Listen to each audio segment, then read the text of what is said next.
The story that we are going to tell today is about a Hollywood actor whose life took a dark and violent turn, and it ended in a way that practically no one could have expected. A great number of individuals have not been exposed to this tale, but once it has been told to you, it is one that you will never be able to forget. Beginning with a young boy who had a dream of being on TV, everything begins with him. Johnny Lewis was only 7 years old when he was cast in his very first acting role throughout his childhood. In all honesty, it wasn't a major motion picture or a well-known television show. Rather, it was a little part in a video about escalator safety. To a child, however, it was a beginning, and it was the beginning of a career that would last a lifetime. Johnny began his career making appearances in dozens of commercials for major businesses, such as Pizza Hut, after he was cast in that little role. In a short amount of time, many working in the sector were able to recognize that this young man possessed actual talent. He was not merely another attractive face, he had the ability to seriously act. Soon after, he began making guest appearances on some of the most popular television shows running during the latter part of the 1990s and the early 2000s. These shows included Seventh Heaven, Malcolm in the Middle, and Drake and Josh. Johnny had reached the age of 18 by the year 2001. Having been employed in a consistent manner for a number of years, he had finally amassed sufficient funds to leave his parents' residence in the North Los Angeles neighborhood.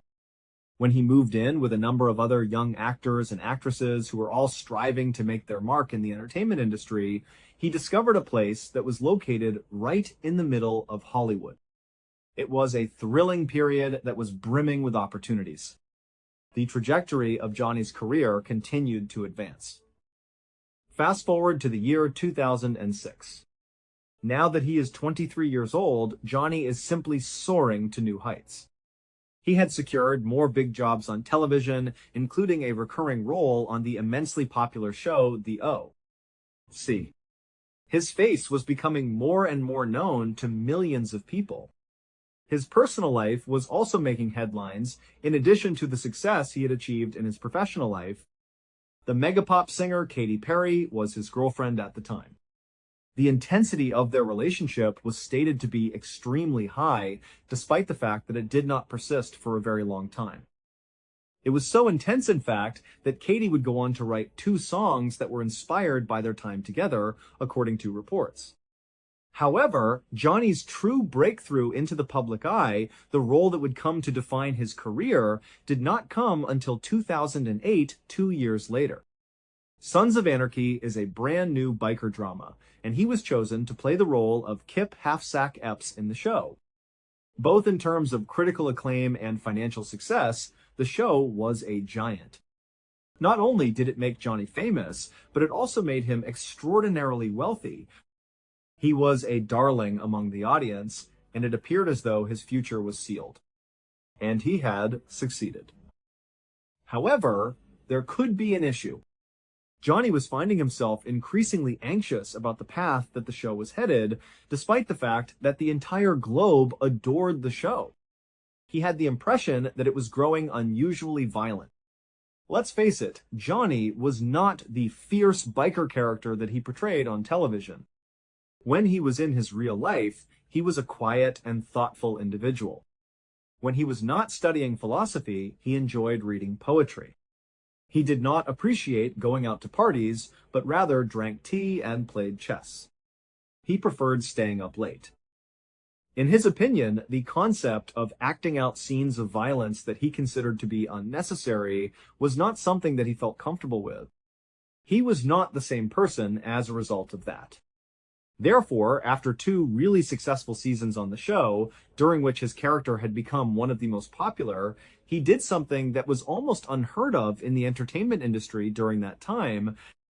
The writers of the show were informed by him that they needed to remove me from the screenplay. He went to them and told them, "This is something that I am no longer able to perform." The authors were utterly taken aback by the news. They pleaded with him to remain, telling him how well-liked he was and what the potential implications of this post could be for his future. However, Johnny had already made up his mind. As a result, his character, Halfsack, was sadly killed off on the show in 2009, bringing an end to his stint on production. Johnny came to the conclusion that he required a break from acting on a serious level when he left Sons of Anarchy. He desired to direct his efforts towards something that was more intimate, something creative, that was wholly and fully his own unique creation. He had the desire to compose a novel. It was originally planned that the novel would be about a young musical prodigy who was attempting to find his place in the world.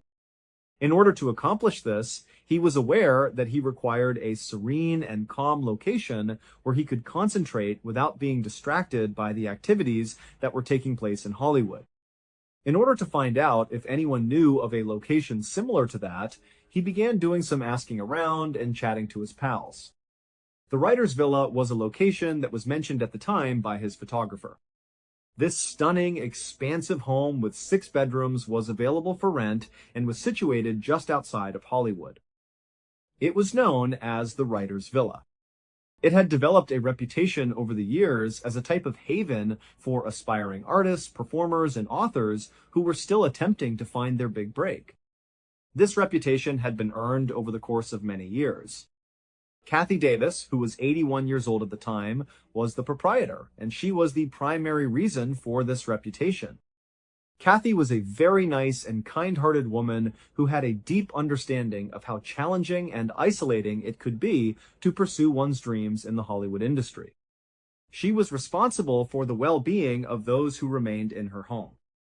She would prepare meals for them, provide transportation for them if they required it, and she would frequently stay up late, simply listening to their expressions of anger and providing a shoulder to weep on when they were not given a part that they desired. A significant number of her previous tenants, who went on to achieve enormous success in the entertainment industry, would later claim that the time they spent with Kathy at the villa was, at the very least, partially responsible for their achievement. When they thought back on it, they recalled it as a moment that was therapeutic and relaxing, a quiet in the storm that was the industry. In spite of the fact that Johnny had already achieved his major success, he was enamored with the concept of residing in such a tranquil location, a location that appeared to be geared toward eccentric and artistic individuals just like him. As a result, Johnny called Kathy in April of 2009 and inquired as to whether or not she had a room available. Obviously, she stated that it was a given. There is a crimson suite on the 2nd floor that you are welcome to stay in. Following his move into the writer's villa, Johnny shared with his pals that it exceeded his expectations in terms of its level of awe and wonder. Furthermore, Kathy, in particular, lived up to the expectations that had been set by everyone. The elderly landlady and he became fast friends almost immediately after meeting each other. For a period of time, it appeared that everything was going according to Johnny's plan. His life was heading in the direction that he truly desired it to go. His life then took an unexpected turn just a few months later, but that was not the case. The news that his girlfriend, Diane, was expecting a child came to him. Johnny was truly pleased at the prospect of being a father, despite the fact that this entirely altered his intentions for finishing his work. In a responsible manner, he made the decision to act. He left the tranquil villa and moved in with Diane, who lived in the neighborhood, so that he could be present to assist with the care of their child. In the year 2010, on April 6th, Diane gave birth to a healthy baby girl whom they called Kalame. This occurred 9 months subsequently. Upon the birth of their daughter, Johnny and Diane fell head over heels in love with her. Unfortuitously, the pressures of fatherhood caused their love for each other to diminish rapidly, which negatively impacted their relationship. Within a short period of time, their relationship had deteriorated to the point where Johnny decided to leave, and this time he went back to live with his parents. Johnny and Diane were involved in a custody battle over their daughter, Kalame, that was extremely violent, drawn out, and excruciating. This conflict began not long after the collapse of their relationship. Johnny was ultimately unsuccessful in the fight, which lasted for several months. He was completely and utterly devastated by the verdict that the court made. Around a few months later, in October of 2011, Johnny was still residing at his parents' home, and he was experiencing feelings of disorientation and depression. For the sole purpose of going for a ride and attempting to get his thoughts organized, he made the decision to ride his motorcycle one day. To the west of Los Angeles, he traveled for around 2 hours, and then he continued on into the desert. It was at that moment that he lost control of his motorcycle and came to a crash. He was transported to the hospital, where it was initially discovered that his injuries were not quite as severe as one might expect. The medical professionals were a little worried that he might have suffered a brain injury, but after conducting a series of tests, they found that he did not have a concussion. He was released home after they assured him that he was fine. Nevertheless, he was not in good health when he returned home from the hospital. As a matter of fact, he was an entirely different individual. Michael, Johnny's father, was the first person to pick up on the significant behavioral shift that his son had undergone. Johnny has recently appeared to be behaving in a really strange and irregular manner. In addition to being agitated and irritable all the time, his thoughts were not always cohesive, he would ramble, and he couldn't stop talking. The fact that something was gravely wrong was so clear to his family that they couldn't ignore it. Michael, his father, was perplexed by this information. It is possible that his son sustained a head injury as a result of the motorcycle accident. Maybe the medical staff at the hospital simply failed to notice it. After that, Michael made arrangements for Johnny to have 2 independent MRIs so that he could get a better look at his brain. But Johnny did not show up for either of his appointments, and he never provided an explanation for his decision. Approximately at the same time, Johnny's pals started to take notice of his peculiar behavior themselves. In December of that year, he was attending an acting class, and throughout the entirety of the session, he began speaking with an accent that was reminiscent of British. Every single person in the classroom appeared to be staring at each other as if they were perplexed by the situation. In the end, someone finally confronted him with the question, "Hey, why are you talking like that? In a state of bewilderment, Johnny simply stared at them and asked, "Like what?" In response, he simply shrugged his shoulders and pretended as if he had no idea what they were talking about. The situation became far more dire a few weeks later, on the morning of the 3rd of January 2012, when it was at its peak. Johnny was at his parents' house, where he was observing his mother as she prepared omelets. He was seated in the kitchen. The sudden appearance of Johnny, who suddenly rose up and announced, "I'm going to go out for a walk," came out of nowhere. He stands up, and the only thing he is wearing is his pajamas. He is not even wearing shoes at this point. He exits the house by the front door, and as he is heading down the road, he is approximately 10 to 15 feet away from his parents' residence. At that point, he claims to have heard someone yelling something that sounded like they were in a great deal of anguish. It occurred to him that the screams were emanating from an apartment that was situated just adjacent to the residence of his parents. In light of this, he did not hesitate before breaking into the apartment. Upon entering, however, he saw that there was no one present. Not a single person was present in the residence. At the very moment when he was standing in this vacant flat, completely bewildered, the 2 guys who owned the unit returned home. When they entered, they saw Johnny standing in the living room, and he was there alone. They informed him that he was required to leave without delay. However, rather than making his departure, Johnny did something that was entirely unexpected. He then charged at them, bashing both of them over the head with the bottle. However, they were able to tackle him, detain him, and hold him down until the police arrived. He then grabbed a glass bottle that was nearby and charged at them. Johnny claimed that he was acting in self-defense when he was questioned by the police, but the police did not believe his account for a single second. Trespassing, burglary, and assault with a deadly weapon were the charges that were brought against him, and he was taken custody of and placed in jail. A total of 8 exhausting days had passed by the time Johnny's father was eventually able to post bail and release his son from jail.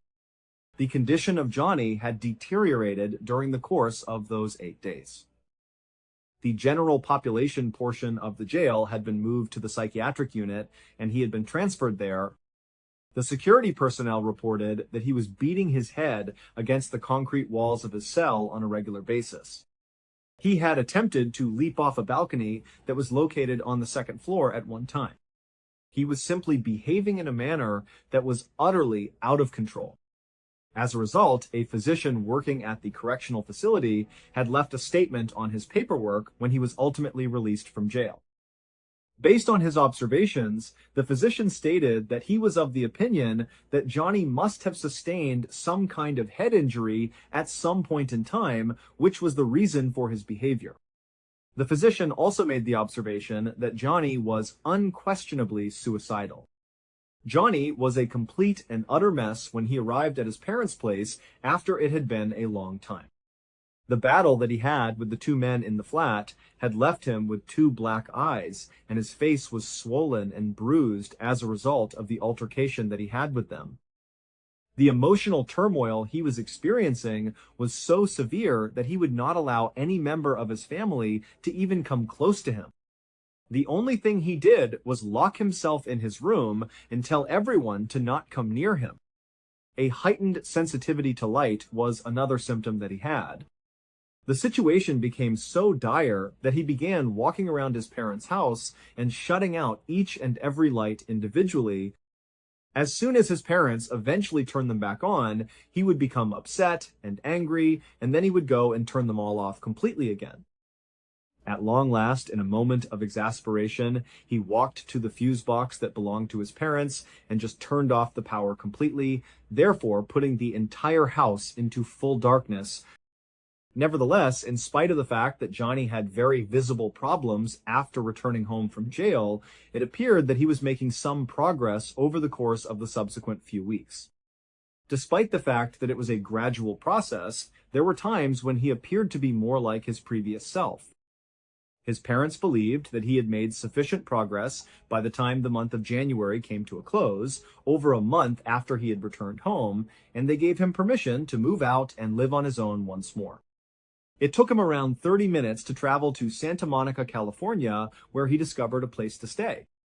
However, as soon as he moved out on his own, he began to experience difficulties once more to a greater extent. On the 10th of February, he was arrested for striking a random stranger in the head outside of a yogurt shop. This occurred only about a week after he had moved into his new house in Santa Monica. Under the terms of a bail of $20,000, he was released. After a number of days had passed, Johnny simply walked into the ocean while wearing all of his clothes. It was necessary for strangers to rescue him from the icy water, and he was then transported to the hospital to receive treatment for hypothermia upon his arrival. The second time he was taken into custody came just a few days after he had been released from the hospital. For the second time, he was apprehended while attempting to break into the apartment of a woman in Santa Monica. When he was apprehended by the authorities, he stated that he had considered the apartment to be that of his friend. However, once again, nobody believed him. Again, he was taken back to jail, and then he was released on bond before being released. Johnny's parents were finally successful in persuading him to schedule an appointment with a medical professional regarding the possible head injury they believed he had sustained as a result of the motorbike accident that occurred in 2011. This second arrest took place in Santa Monica. However, despite the fact that the doctor at the jailhouse had speculated that Johnny had sustained a head injury, he had not officially diagnosed him. Johnny needed the assistance of a second physician in order to receive a definitive diagnosis, which would allow them to finally start treating whatever ailment he was experiencing. However, the physician that Johnny ultimately went to see had a different point of view. A brain injury was not anything he suspected. As an alternative, he had a strong suspicion that Johnny was suffering from either schizophrenia or bipolar illness, both of which are quite severe mental conditions. The result was that he gave Johnny a prescription for a potent drug that would treat both of those illnesses, and then he sent Johnny on his way. Still, Johnny was adamant about not taking the prescription. His rejection was complete. In addition to this, he declined to get a second opinion from a different physician. Due to the fact that he was not receiving any therapy, his condition continued to deteriorate. There was still a significant possibility that Johnny would be sentenced to jail for the break-in and the assault that he committed against those two men in the flat that was adjacent to his parents' house. His attorney was exerting a great deal of effort in an effort to negotiate a plea bargain for Johnny in which he would be sentenced to a year of therapy at a mental health hospital rather than being sent to jail. Johnny, however, was so naive in his belief that all of the accusations would simply be dropped and that he would be let to return to his life and live the way he desired, that he decided to terminate his attorney. It was his decision to act as his own attorney in court. It turned out to be a really bad choice. His sentence of 1 year in prison was handed down by the judge, and the charges against him were not withdrawn. However, because the facility to which he was sent was so badly overcrowded, they ultimately decided to reduce his sentence to merely 6 weeks for the whole duration of his sentence. Johnny was at an all-time low when his father finally came to pick him up from prison on Friday, the 21st of September 2012. Johnny's father had been incarcerated for years. Despite the fact that he had only been incarcerated for a period of 6 weeks, rather than the entire year that he had been sentenced to, it was evident that the small amount of time that he had spent in jail had caused him a great deal of personal harm. He was emaciated, reserved, and appeared to be in rudimentary condition. Johnny turned to his father in a kind of bashful manner as they were driving back from the prison. He asked his father, "You know, Dad, would it be possible if you called Kathy Davis at the writer's villa?" Johnny's father nodded his head in agreement. "I just wanted to check and see if there was any possibility that I could move back in." It was Michael, his father, who gave it some thought for a brief while. It was something he hadn't thought about before, yet it made complete sense.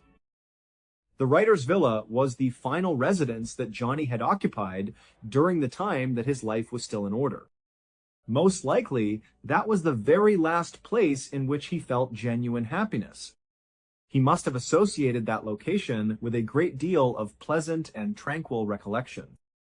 It was a wonderful concept, Michael thought, and it was the ideal location for him to go to in order to make an effort to put his life back together. Michael immediately placed a phone call to Kathy Davis as soon as they returned to the house.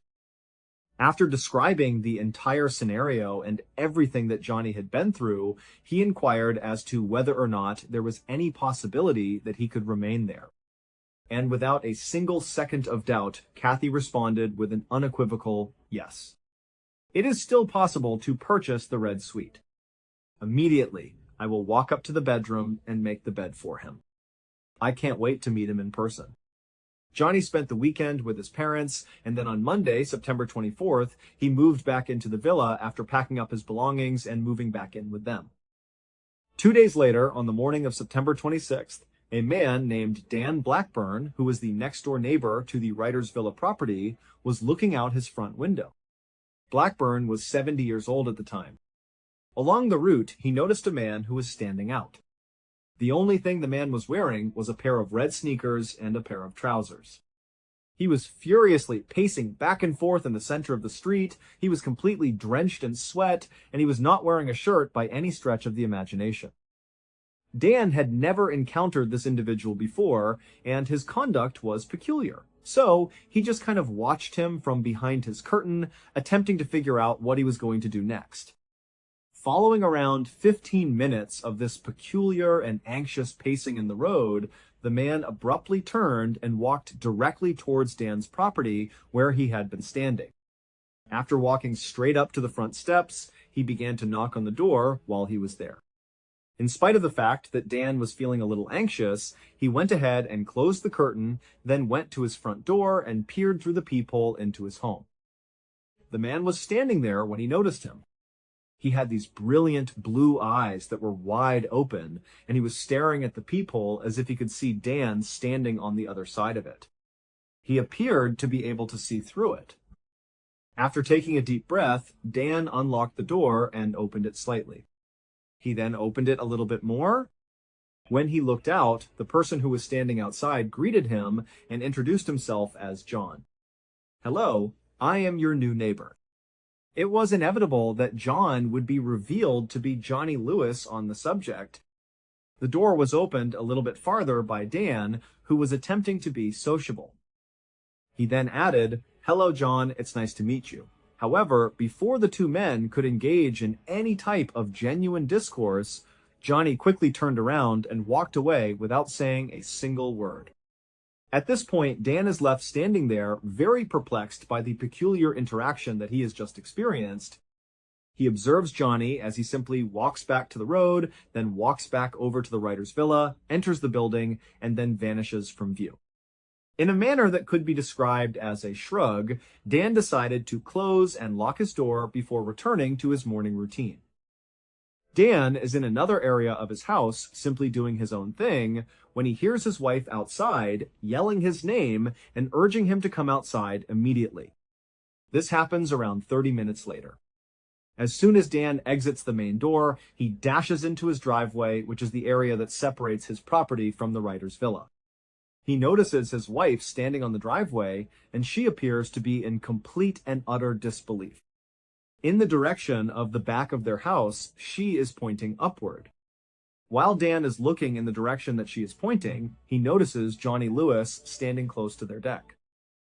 A second man, the worker that Dan and his wife had hired that day to paint their back deck, is standing on top of Johnny. Johnny is standing on their back.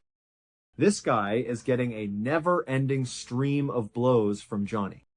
He also has a piece of wood in his possession, which he is using to strike him. The unfortunate worker is currently lying on the ground, attempting to protect himself from the blood that is running down his body.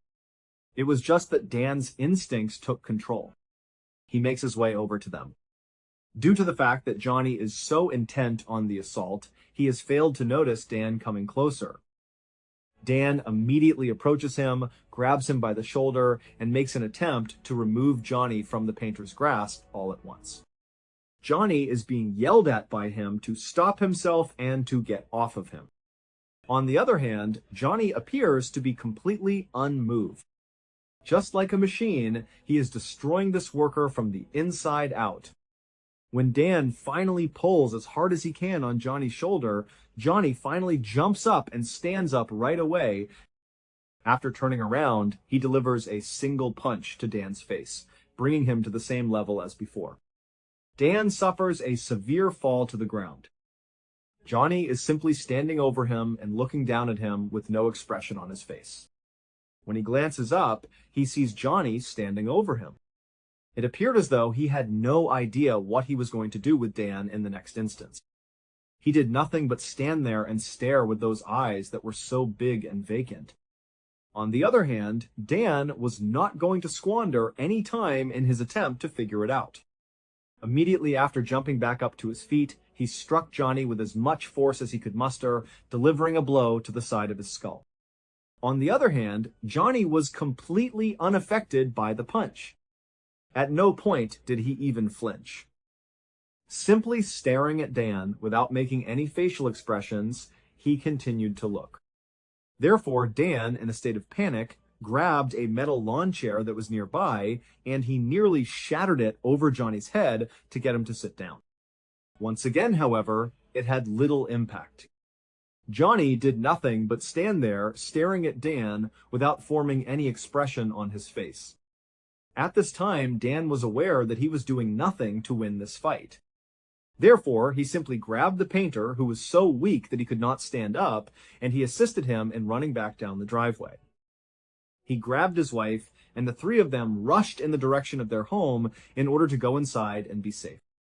The three of them were able to make their way into the house, and just as they were attempting to close the large and massive front door, Johnny came running up the stairs.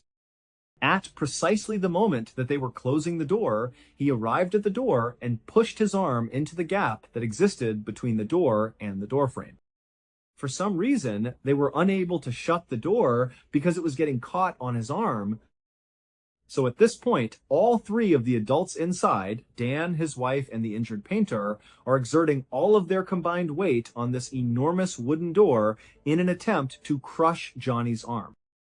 However, Johnny is only attempting to grab at them through the opening. Finally, the three of them begin to heave the door back and slam it onto Johnny's arm as forcefully as they possibly can, repeatedly. They do this over and over again. Johnny was finally able to retract his arm after being subjected to a series of powerful strikes that were crushing, and they were able to slam the door shut and lock it. It was at this time that Dan's wife and the painter went throughout the remainder of the house, making sure that every window was shut and every door was locked. They wanted to ensure that there was no other way for him to enter the house. While this was going on, Dan moved to a side window that had a view of the writer's villa property. While his eyes searched the yard for Johnny, he pulled out his phone and dialed 911. He was currently hunting for Johnny. The moment he finishes explaining what is going on to the 911 operator and hangs up, Johnny suddenly materializes out of nowhere. The way he is rushing down Dan's driveway gives the impression that he is heading back towards the back deck. At that moment, however, he comes to a stop practically just in front of the window that Dan is seeing out of. He makes a turn and immediately begins to run at full speed in the direction of the villa property. When he reaches a barrier that is at least waist high, he simply leaps over it without pausing his stride in any way. After that, he arrives to this enormous wooden fence that encircled the entire area owned by the villa. This fence stood at a height of at least 8, 9, and possibly 10 feet. In a very simple and straightforward manner, he simply leaps, grabs the top, and launches himself directly over the top, vanishing within the confines of the villa's grounds. The police arrived within a few minutes of the call. In an effort to locate Johnny, they proceeded inside the villa, and the things that they discovered there were beyond their comprehension. These are the events that the investigators believe took place that morning based on the evidence that was found at the scene.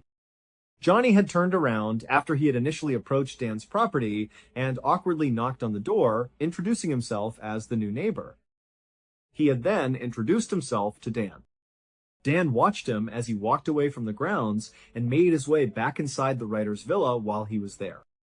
The moment Johnny entered the villa, he made his way to the second story where he entered Kathy Davis's room where she was at the time.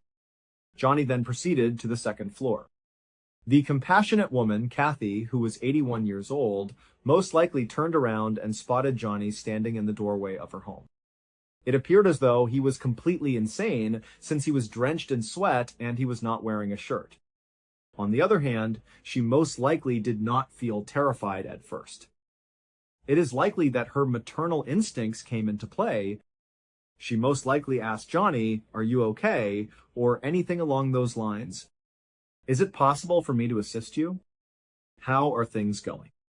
And while she was probably standing up and making her way over to him to make sure he was okay, Johnny proceeded to beat her, kick her, and strangle her for reasons that no one will ever understand. He did this for reasons that no one will ever understand.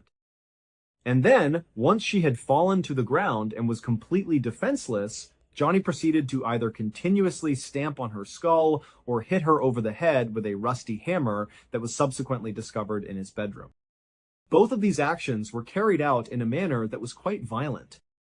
But regardless of the specific manner in which Johnny carried out his actions, he was able to cause a major fracture to her skull, which was eventually the cause of her death.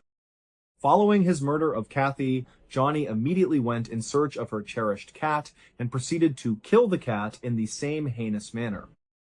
After that, Johnny raced out of the villa, and it was at that moment that he must have seen Dan's house painter sitting outside, doing nothing but minding his own business. While Johnny was walking over to him, he immediately started pounding him. In the same way that the awful attack on Kathy and her cat appeared to have no reason whatsoever, this attack on the house painter appeared to have no reason at all. It was utterly arbitrary and made no sense at all. Johnny waited outside for a few minutes before running down Dan's driveway after Dan came outside and was able to fight off Johnny. After Dan went back inside the home with his wife and the painter, Johnny then ran down Dan's driveway. Following that, he jumped over those two fences just in front of Dan, and then Johnny vanished back inside the villa.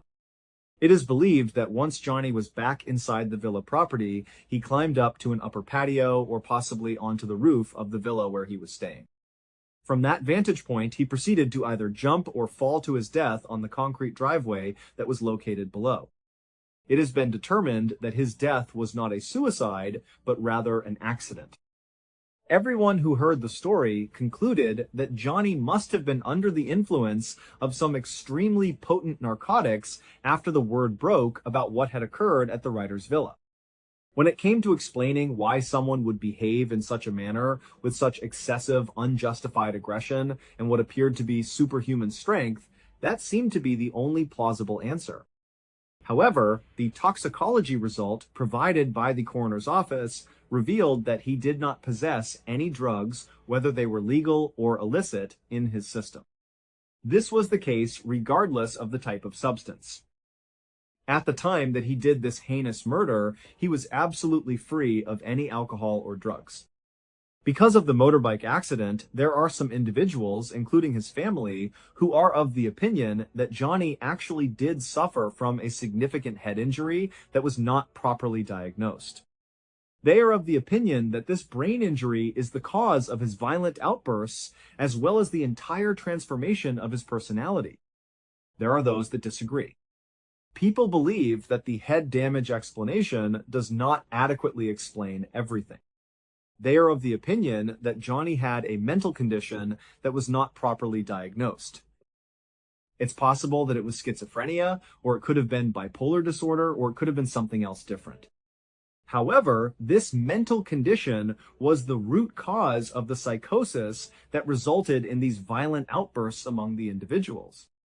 No one, however, is able to definitively explain why Johnny Lewis acted in the manner that he did.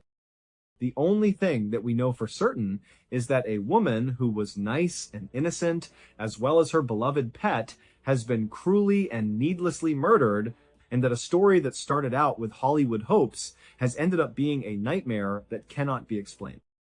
You are very much appreciated for watching. If you saw today's program, please share your thoughts with me in the comments section. You should also keep in mind that we have a whole playlist of episodes of true crime ready for you to watch in one sitting right now. Up until the next time. What's up? In 1980, 3 people drove down a dark Texas highway, then something impossible blocked the road. Vicki Landrum, her friend Betty Cash, and little Colby saw a glowing diamond-shaped craft hovering above the asphalt. The heat was unbearable. Blue fire blasted from its underside. At first, Vicki thought it was divine, until dozens of military helicopters suddenly surrounded it.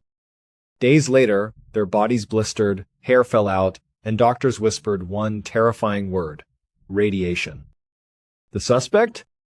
A secret military experiment. But the twist came when the burned road itself was cut out and removed overnight. Accident or cover-up?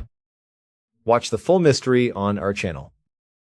Sometimes the world presents us with a story so strange, so perfectly bizarre, that it feels like it must have a supernatural explanation. A voice from beyond the grave, a town-wide curse, a ghost reaching through a wall. These are the kinds of tales that make the hair on your arms stand up. But often, when you peel back the layers of the impossible, you don't find a ghost. You find something far more terrifying. A human being. Today we have 3 stories that all start in that strange, mysterious place, but end with a truth that is all too real and all too dark. Late on the night of the 26th of October 1968, a 72-year-old woman named Ethel Harris was resting in her living room in Toledo, Ohio. The house was quiet, and she was just enjoying the peace before heading to bed. Suddenly, the silence was broken by the sharp ring of the telephone. The first thing Ethel did was glance at the clock on the mantelpiece. The hands pointed to 10:30. That was unusual. Very few people, if any, ever called her this late at night. A knot of worry tightened in her stomach.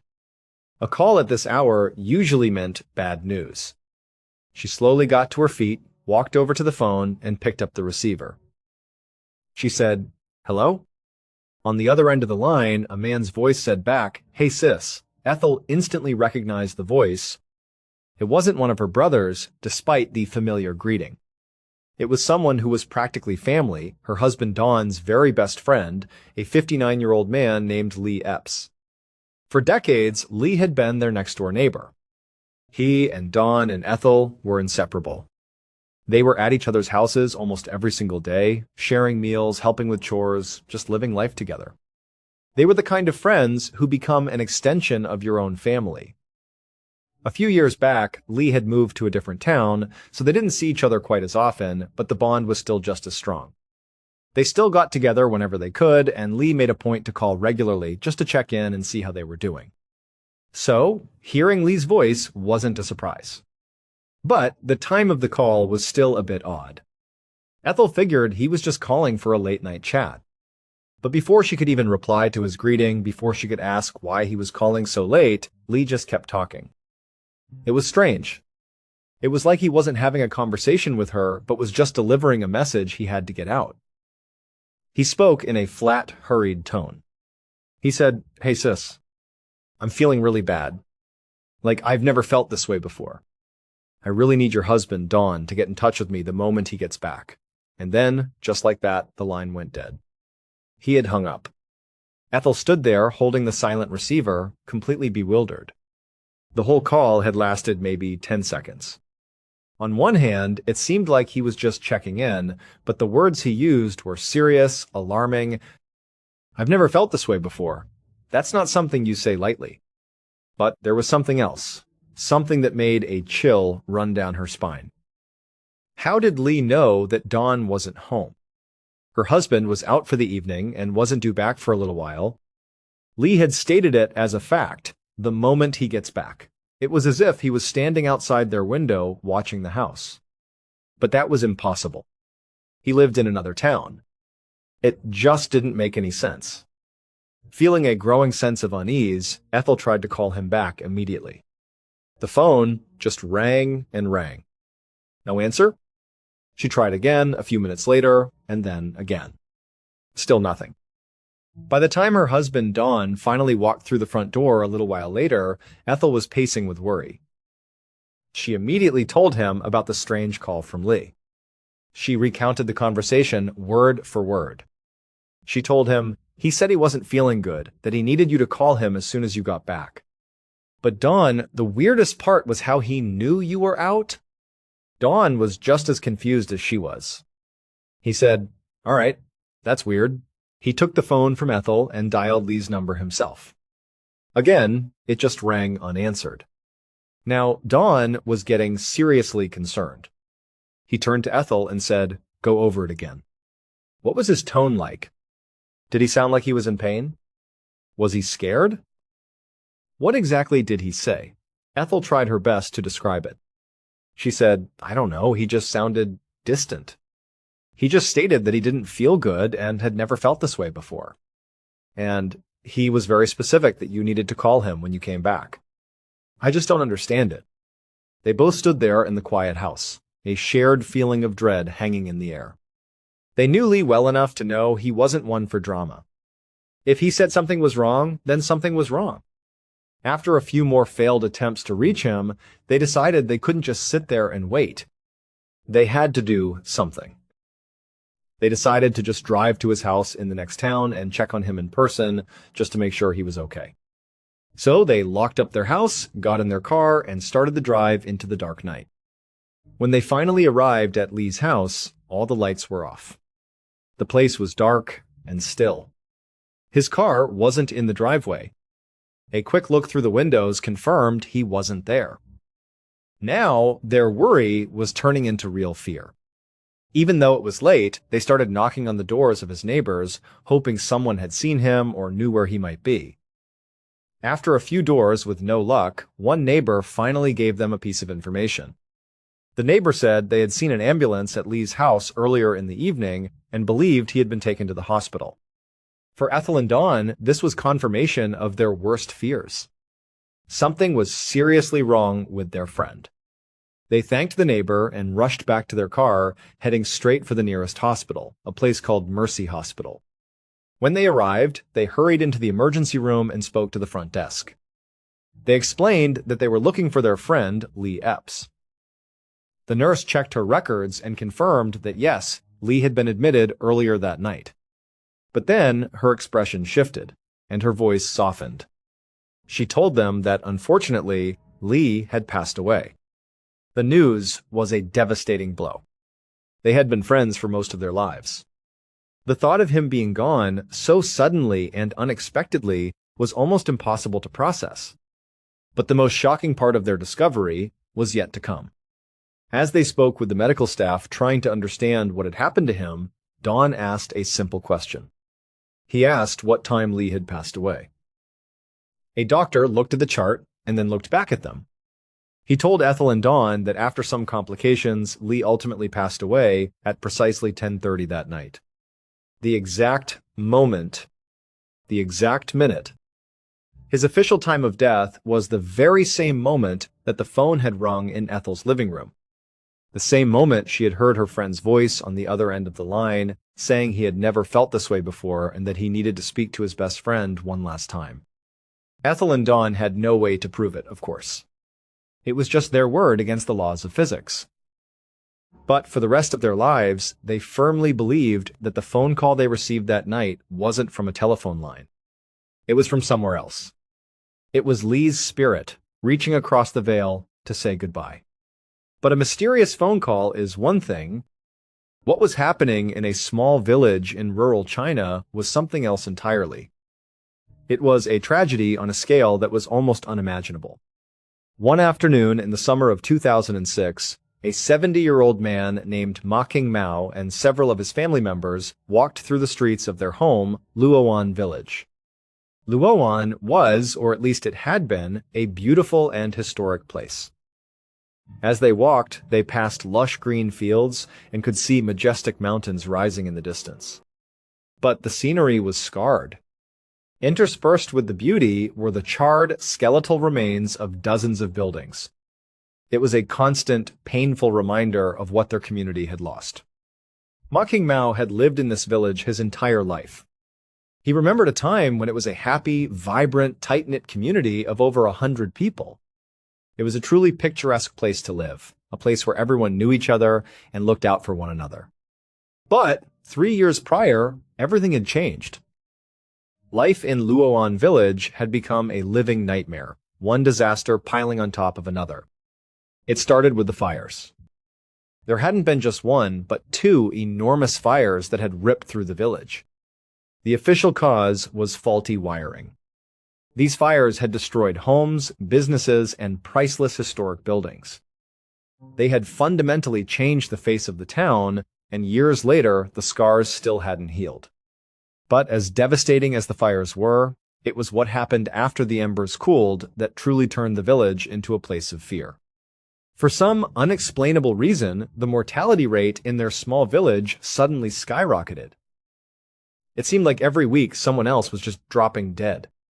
Healthy people, young people, it didn't matter. They would get sick suddenly and then pass away. The villagers became terrified. They started to believe that some kind of invisible plague had descended upon them, a curse they couldn't see or understand. The situation got so bad, with so many people dying, that China's Centers for Disease Control, the CDC, sent a team to conduct a full-blown investigation. They spent weeks in the village, testing, interviewing, and analyzing, but their conclusion was baffling. They announced that there was no connection between the deaths. They determined that everyone who had died had passed away from common illnesses or old age. They were all, according to the experts, natural deaths. It was just a tragic, statistical anomaly, an unfortunate spike in the mortality rate that just happened to follow the horrible fires. It was, they said, just a string of terrible coincidences. But many of the villagers, including Ma King Mao, simply didn't buy it. It felt wrong. It felt like something more was at play. They started to whisper that their village wasn't unlucky. It was cursed.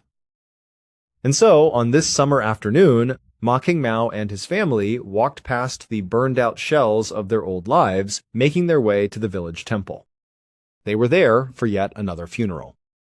This time, it was for a young woman from the village who had died just as inexplicably as all the others. According to the CDC, her death was from natural causes. But to the people who knew her, it made no sense at all. They filed into the temple, another cloud of grief hanging over their cursed home. Later that same night, King Mao stumbled through the dark, quiet streets, heading back to his house. After the funeral, he and his family had gone to the deceased woman's family home for a ceremonial dinner, which was a local custom. His family had left right after the meal, but King Mao, feeling particularly down about the state of his village, had stayed behind. He continued to eat and drink some alcohol, sharing stories and sorrows with his neighbors. Now, he was finally making his way home. But as he walked, a sudden sharp pain shot through his stomach. It was so intense it nearly buckled his knees, making it incredibly difficult to walk. He clutched his abdomen, forcing himself to put one foot in front of the other, his house seeming miles away. When he finally reached his front door, he fumbled with the latch and stumbled inside. The pain was so blinding, so all-consuming, that he could only scream out for help before collapsing onto the floor right in front of his horrified family. As he lay on the ground, he began to vomit uncontrollably. And then, just moments later, he passed away. His family could do nothing but watch in horror. Now, King Mao wasn't a village leader or a person of great influence. He was just a man who had lived there his whole life, a man everyone knew and respected. But for some reason, his death felt different. It felt monumental. For the people of Luan village, it was the absolute final straw. When they heard the news, a collective feeling washed over the community. Enough is enough. There was no possible way that all these deaths were natural. They refused to accept that answer any longer. The village director, who was essentially the town's mayor, got on the phone with the provincial health department. He explained the entire situation, the fires, the string of deaths, the CDC's inconclusive findings, and the village's refusal to believe them. The health department agreed to look into it and sent a team of 20 experts to the village. They conducted another massive investigation, trying to find any link, anything that could explain what was happening. And after all their work, they came back with the exact same conclusion as the CDC. It was all natural. There was nothing to worry about. But the villagers were not worrying. They were terrified and angry. They went back to their director and demanded that he do something else. This was not an acceptable answer. And he agreed. He made one last call, this time to the local police.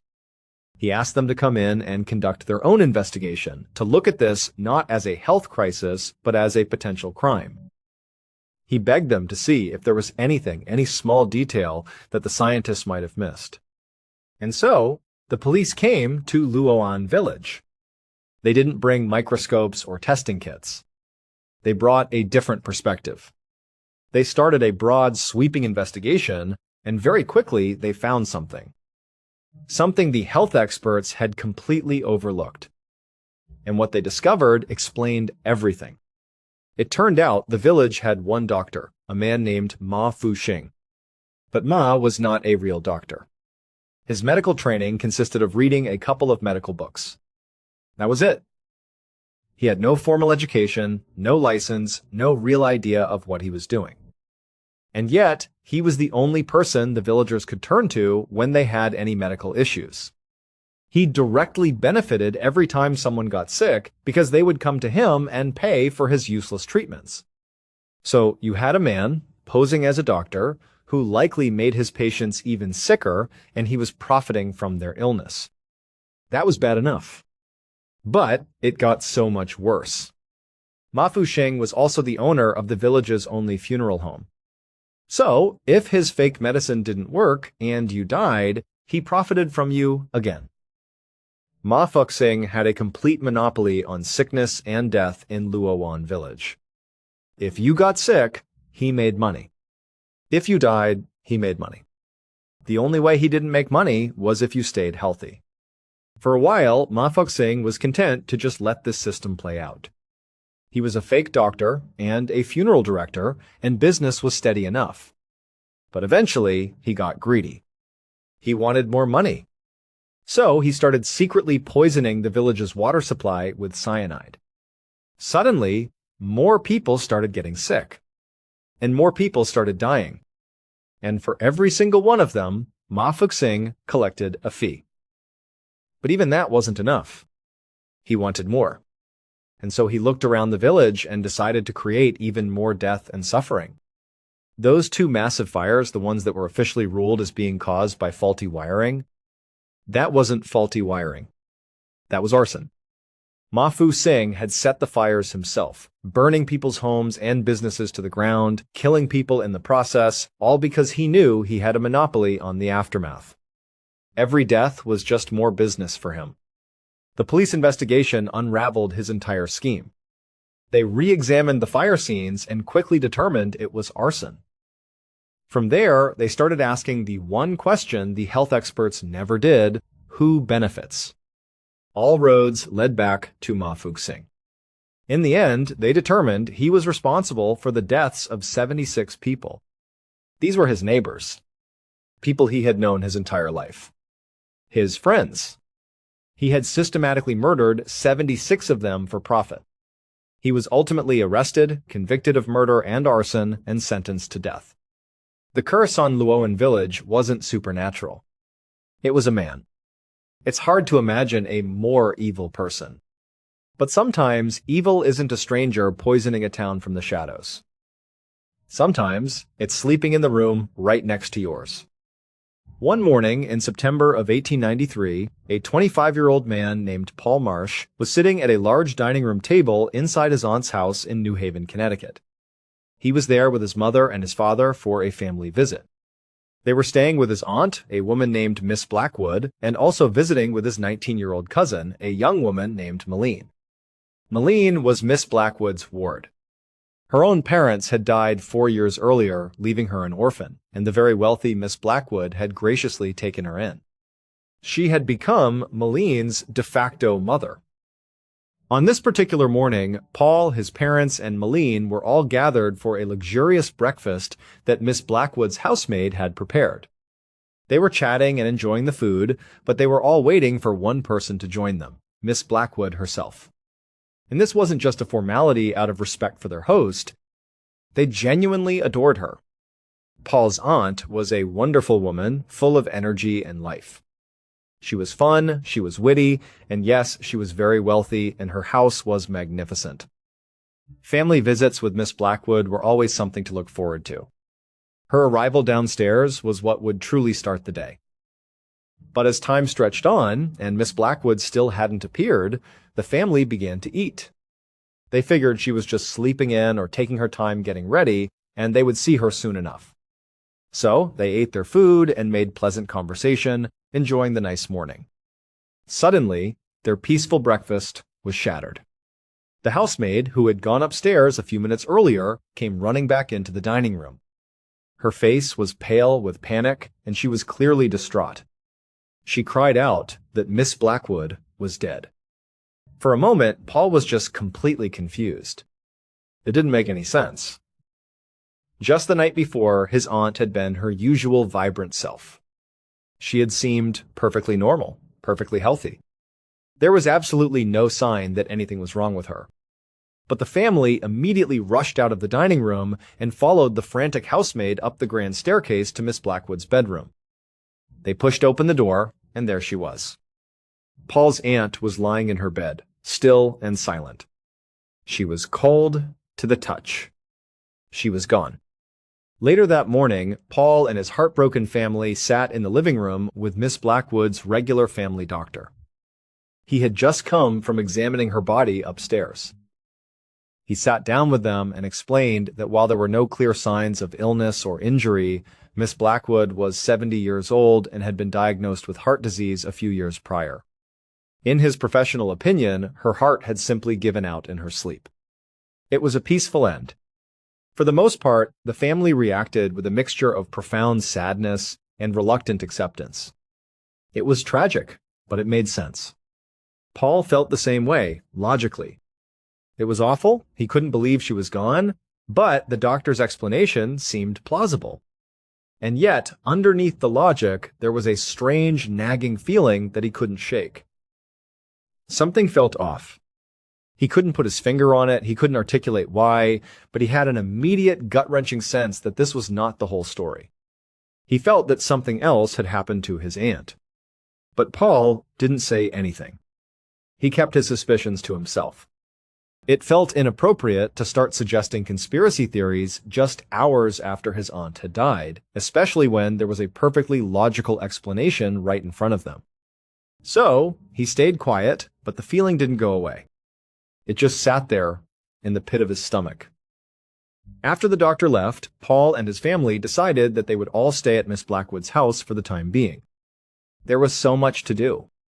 They had a funeral to plan, and they had to begin the complicated process of dealing with her will and her large estate. Since they had already planned to be there for a visit anyway, they decided to stay and help manage everything during this difficult transition. 5 weeks passed. Paul and his family were still living in Miss Blackwood's house. Sorting out her estate was proving to be a massive and complicated task, and it was taking much longer than anyone had anticipated. By this point, Paul's role in the legal and financial matters was minimal. He was mostly just there to provide emotional support for his parents as they navigated the complex paperwork. But secretly, Paul had taken on a mission of his own. He still hadn't told anyone about his persistent feeling that his aunt had been killed. He knew how crazy it sounded, especially since he had absolutely no evidence to support it other than that powerful gut feeling. But he hadn't been able to let it go. He had started his own quiet, secret investigation. His investigation had led him to a strange decision. He had started sleeping in his late aunt's bedroom. He had developed a belief that if he slept in her bed, in her room, then maybe her ghost would visit him. Maybe she would give him a sign, a clue, some kind of message that would tell him what really happened to her. For weeks, he had slept there every night, waiting. But he had seen nothing. No ghosts, no signs. Still, he wasn't ready to give up. On this particular night, 5 weeks to the day after his aunt's death, Paul was lying in her bed, getting ready to fall asleep. As he lay there in the darkness, he heard a strange sound coming from the side of the room. It was a faint, scraping noise, almost like scratching. The room was very dark, with only a little bit of moonlight filtering through the window. He opened his eyes and rolled over, peering into the shadows in the direction of the sound. At first, he couldn't see anything. But, as his eyes slowly adjusted to the dim light, he saw something that made his breath catch in his throat. It was a hand. A disembodied hand connected to an arm was reaching out from the wall, stretching into the room in his direction. Now, Paul had obviously never seen anything like this before. Logically, he should have been terrified. He was, for all intents and purposes, seeing a ghost. But he wasn't scared. A strange sense of calm and validation washed over him. He thought, this is it. It's working. My aunt is here. She's going to tell me what happened. This was the sign he had been waiting for. With absolutely no fear, Paul got out of the bed. He walked silently across the room towards the disembodied arm that was protruding from the wall. And then he reached out and grabbed it. The moment his hand closed around the arm, a blood-curdling scream echoed through the house. It wasn't a ghostly wail, it was the very real shriek of a terrified person. The sound woke everyone up. Paul's father came running down the hall and burst into the bedroom. The sight that greeted him was baffling.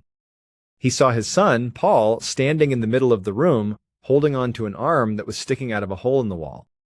It turned out there really was an arm reaching through the wall, but it wasn't a ghost. It belonged to a person who had everything to do with Miss Blackwood's death, because she did not die of heart disease. She was murdered. The person sleeping in the room next door had drilled a hole through the wall, a hole just big enough for an arm to pass through. And late at night, while Miss Blackwood was asleep, that person had reached through the hole and poured poison into the glass of water she always kept by her bedside. She had died in her sleep from the poison, and it had been mistaken for a heart attack. The killer was aware that Paul was suspicious. Even though Paul had kept his thoughts to himself, His actions, especially his insistence on sleeping in Miss Blackwood's room, had made the killer very nervous. It seemed like Paul was getting close to the truth. And so, the killer decided to get rid of him the same way they had gotten rid of his aunt. They waited for Paul to be asleep, saw the glass of water next to his bed, and reached through the hole to pour poison into it. But they hadn't counted on Paul being awake, waiting for a ghost. He heard the sound, saw the arm, and grabbed it, thinking he was making contact with the spirit world. In reality, he was catching his own would-be killer in the act. The screams were the sound of the killer, realizing they had been caught. And the killer was Paul's own 19-year-old cousin, Malene. After her parents died, Miss Blackwood had taken Malene in and treated her like her own daughter. She had even added Malene to her will, ensuring the girl would inherit a significant portion of her vast fortune. But Malene couldn't wait for her aunt to die of natural causes. She wanted the money now. And so she had murdered the woman who had saved her. Caught red-handed, Malene quickly confessed everything to Paul and his parents. They sent for the police to come and arrest her for the murder of Miss Blackwood and the attempted murder of Paul. But before the police could arrive, Malene suddenly began bleeding from her mouth. She collapsed onto the floor and died just minutes later. While it was never officially confirmed, it's widely believed that she used the very same poison she had used on her aunt to take her own life, choosing to die rather than face justice for her crimes. Every story tonight started with something that seemed supernatural. But in the end, the real horror wasn't a curse or a ghost. It was human greed. Because sometimes the darkest thing in this world isn't what hides in the shadows. It's what people are willing to do for money, power, or just a little bit more. Until next time. We often like to believe that we have a firm grip on the boundaries of our daily lives. We wake up, we follow our routines, and we go to sleep, confident that the world behaves according to a strict set of logical rules. We believe that when a person goes missing, they are simply lost somewhere in the physical world, waiting to be found. We believe that when someone passes away, that is the absolute, definitive end of their story, and their physical body is nothing more than a vessel that has run its course. But today, we are going to look at two incredibly strange cases from East Asia where those very rules of reality seem to bend, shatter, and completely rewrite themselves. The first case takes us to a beautiful but deeply mysterious mountain forest in mainland China in the year 2020. Where a woman went on a simple morning walk and stepped directly into a complete blank spot in time. The second case takes us back to a rural village in Taiwan in 1959, where a family had to face a reality so bizarre that even the national government had to launch an official investigation. Both of these stories will leave you questioning what is actually possible in the world we live in and how little we truly understand about the human mind, the human spirit, and the forces that exist just outside our field of vision. To understand our first story, we have to go to a small, quiet village nestled at the foot of a massive mountain range in mainland China. In this village, there lived a 39-year-old woman named Fei. Fei was a very gentle, quiet, and simple person who had lived in this exact village her entire life. She was a familiar face to everyone, but she was also someone who kept to herself. She lived a highly predictable and sheltered existence, and this was not by accident. There was a very specific, deeply personal reason why Fei lived her life with such extreme caution. When she was a much younger woman, Fei had been diagnosed with a serious, life-threatening tumor. The medical journey to treat this tumor was incredibly grueling. She had to undergo intensive therapies and take a cocktail of heavy, physically damaging medications for a very long period of time. Fortunately, the treatment was successful, the tumor went away, and she was declared completely free of the disease. But while her body had recovered, her mind had been deeply impacted by the experience. The long years of feeling sick, visiting doctors, and dealing with the harsh side effects of her medication had instilled a permanent sense of fragility in her. Fei grew up believing that she was incredibly delicate, like a piece of fine porcelain that could easily shatter if she took any unnecessary physical risks. Because of this deeply ingrained fear, Faye developed a lifestyle of absolute caution. She avoided any form of physical exertion, she never played sports, she never traveled to unfamiliar cities, and she absolutely refused to go anywhere near the rugged, steep mountain trails that surrounded her village.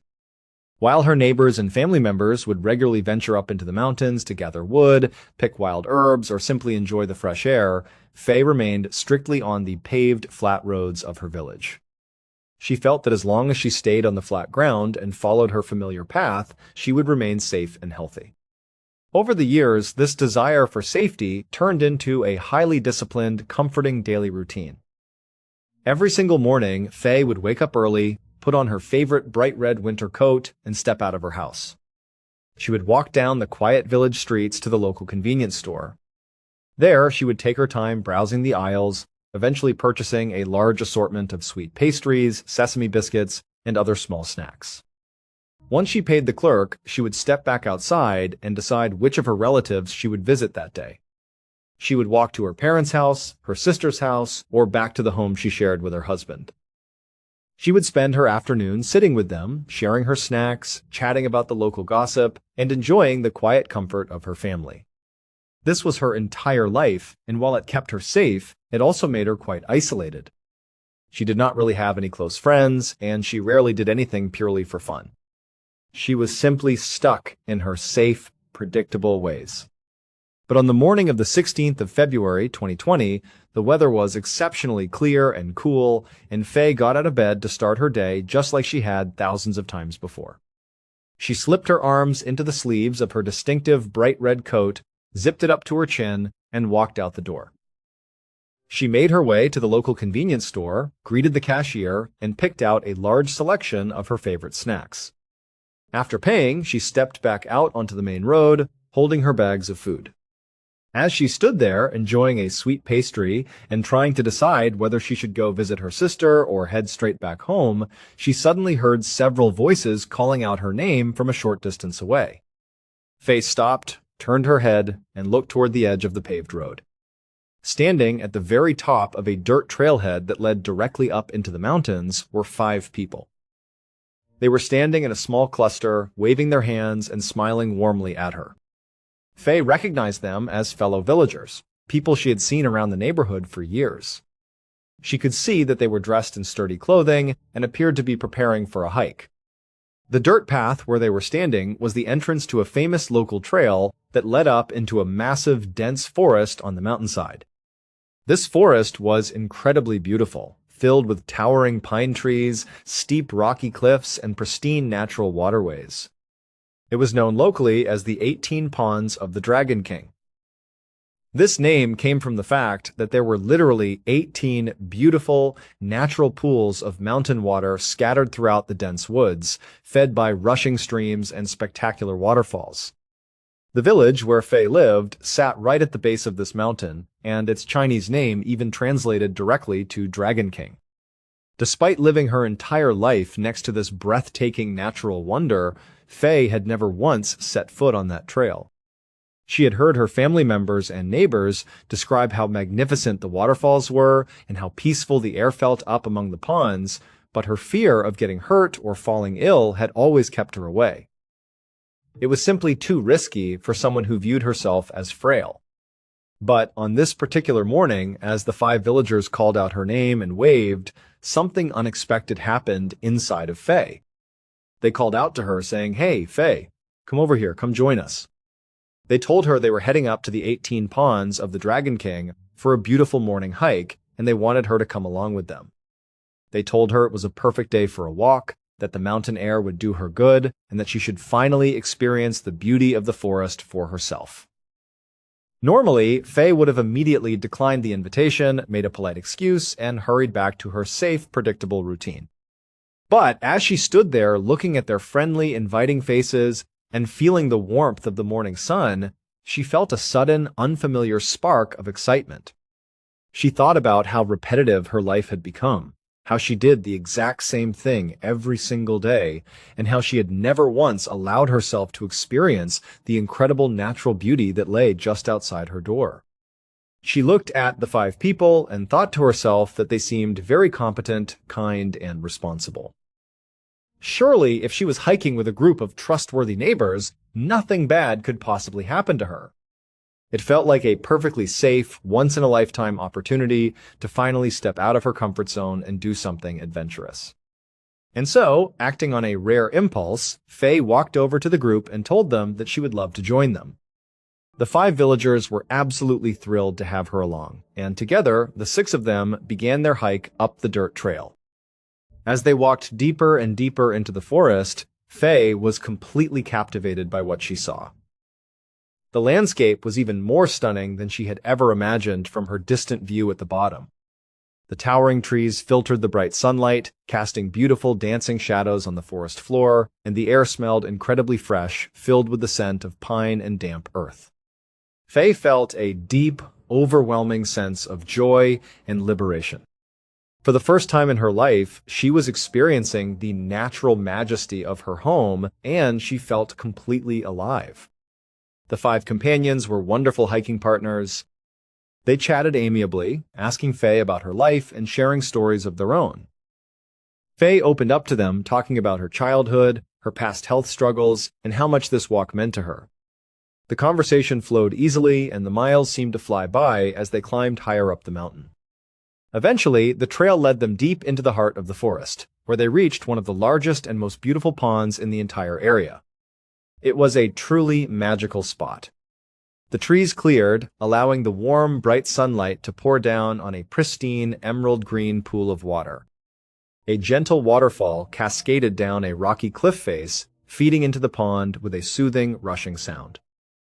The group decided that this was the perfect place to stop and rest.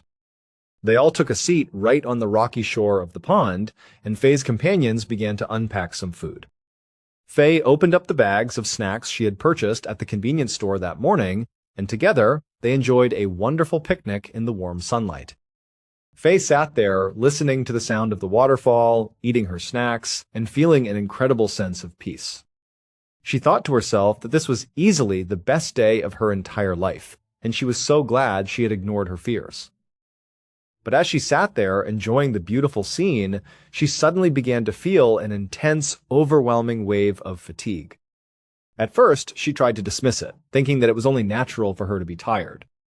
After all, she was not used to physical exertion, and she had just hiked several miles up a steep mountain trail. But the fatigue she was feeling was unlike anything she had ever experienced.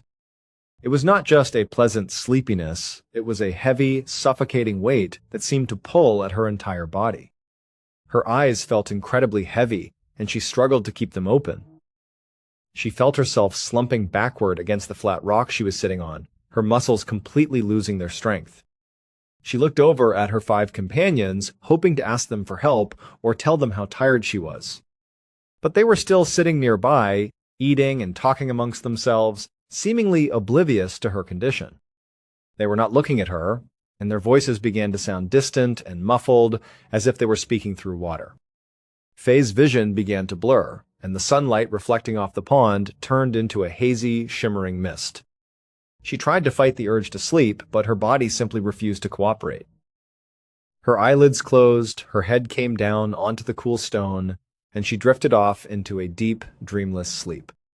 When Faye finally opened her eyes again, she was still lying in the exact same spot on the rocky shore of the pond. But the warm, bright sunlight was completely gone. The forest was shrouded in pitch-black darkness. The only light came from the cold, pale moon hanging high above the clearing. Faye blinked, trying to clear the heavy fog from her brain, and she slowly sat up. She looked around, expecting to see her companions sleeping nearby or sitting around a campfire. But there was no one there. The shore of the pool was completely empty.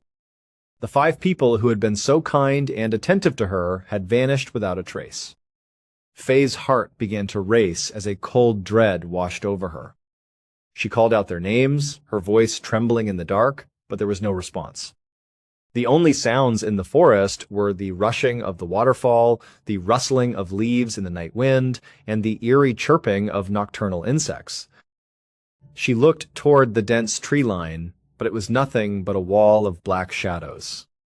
She could not comprehend how her new friends could have abandoned her like this. They knew she was frail, they knew she had never been up here before, and they knew she did not have a flashlight or any supplies. It made absolutely no sense. Why would they leave her alone in the middle of the wilderness at night? As she sat there shivering in her red coat, her mind began to spiral into absolute panic. She started to think that perhaps this entire day had been a carefully planned trap. Maybe those 5 people had intentionally targeted her, lured her up into the isolated mountains, and slipped something into her food or drink to make her fall asleep. She wondered if they were still out there in the dark, hiding in the shadows, waiting for her to wake up so they could hurt her. The beautiful, majestic forest that had filled her with such joy just hours before now felt incredibly hostile, dangerous, and terrifying. She realized that she was in extreme danger and that she had to get out of there immediately. Faye scrambled to her feet, but her legs were incredibly weak and shaky. She felt a deep, hollow emptiness in her stomach, and her head was spinning. But the adrenaline coursing through her veins pushed her forward. She turned toward the dark path that had brought them to the pond. In the daytime, the path had been clear and easy to follow, but now, under the canopy of trees, it was pitch black. She could not see her own hands in front of her face. Taking a deep breath, she stepped into the shadows, embarking on a desperate attempt to find her way back down the mountain. What followed was a living nightmare. Faye stumbled through the pitch-black woods, completely disoriented. She kept losing the trail, stepping off the path and into thick brush and thorny bushes. She tripped over exposed roots and rocks, falling repeatedly and scraping her hands and knees. Every shadow looked like a person waiting to grab her, and every snap of a twig in the distance made her freeze in terror.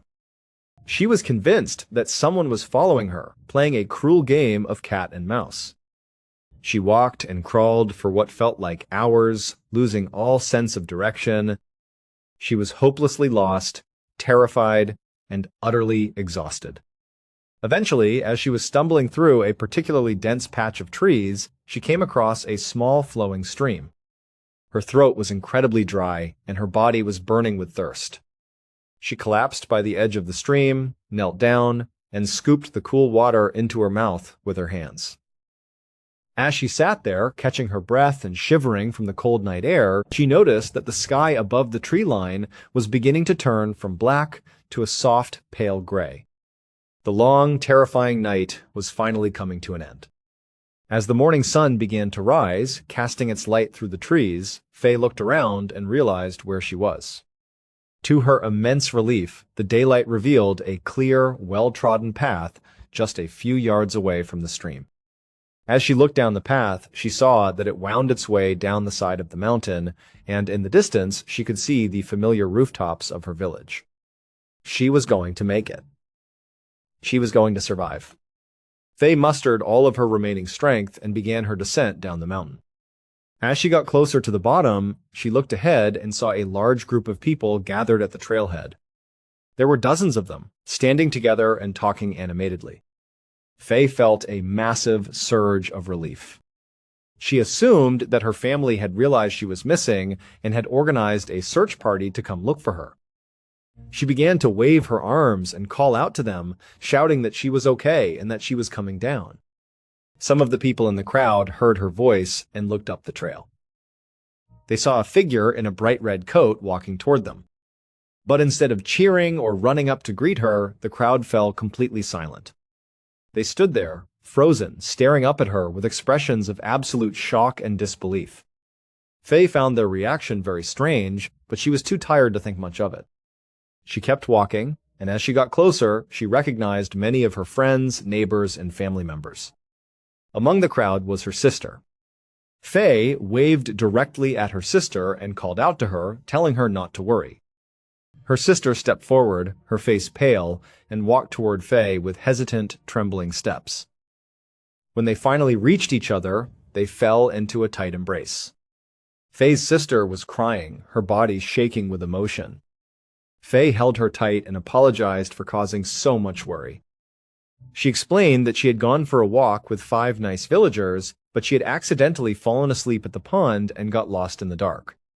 She told her sister that she was incredibly sorry for being so careless, but she was back now and everything was going to be fine. But as Faye spoke, her sister pulled back and stared at her, her eyes wide with a mixture of confusion and terror. She looked at Faye's gaunt face and her extremely loose clothing. She shook her head and told Faye that what she was saying was impossible. Faye's sister looked her in the eyes and whispered that Faye had not been gone for just one night. She had been missing for 17 days. Faye did not have time to process this shocking revelation because her body finally gave out and she was rushed to the nearest hospital. The medical staff who examined her were absolutely horrified by her physical condition. During the 17 days she had been missing, Faye had lost a staggering 60 pounds. She was severely malnourished, dangerously dehydrated, and her body was on the verge of complete organ failure.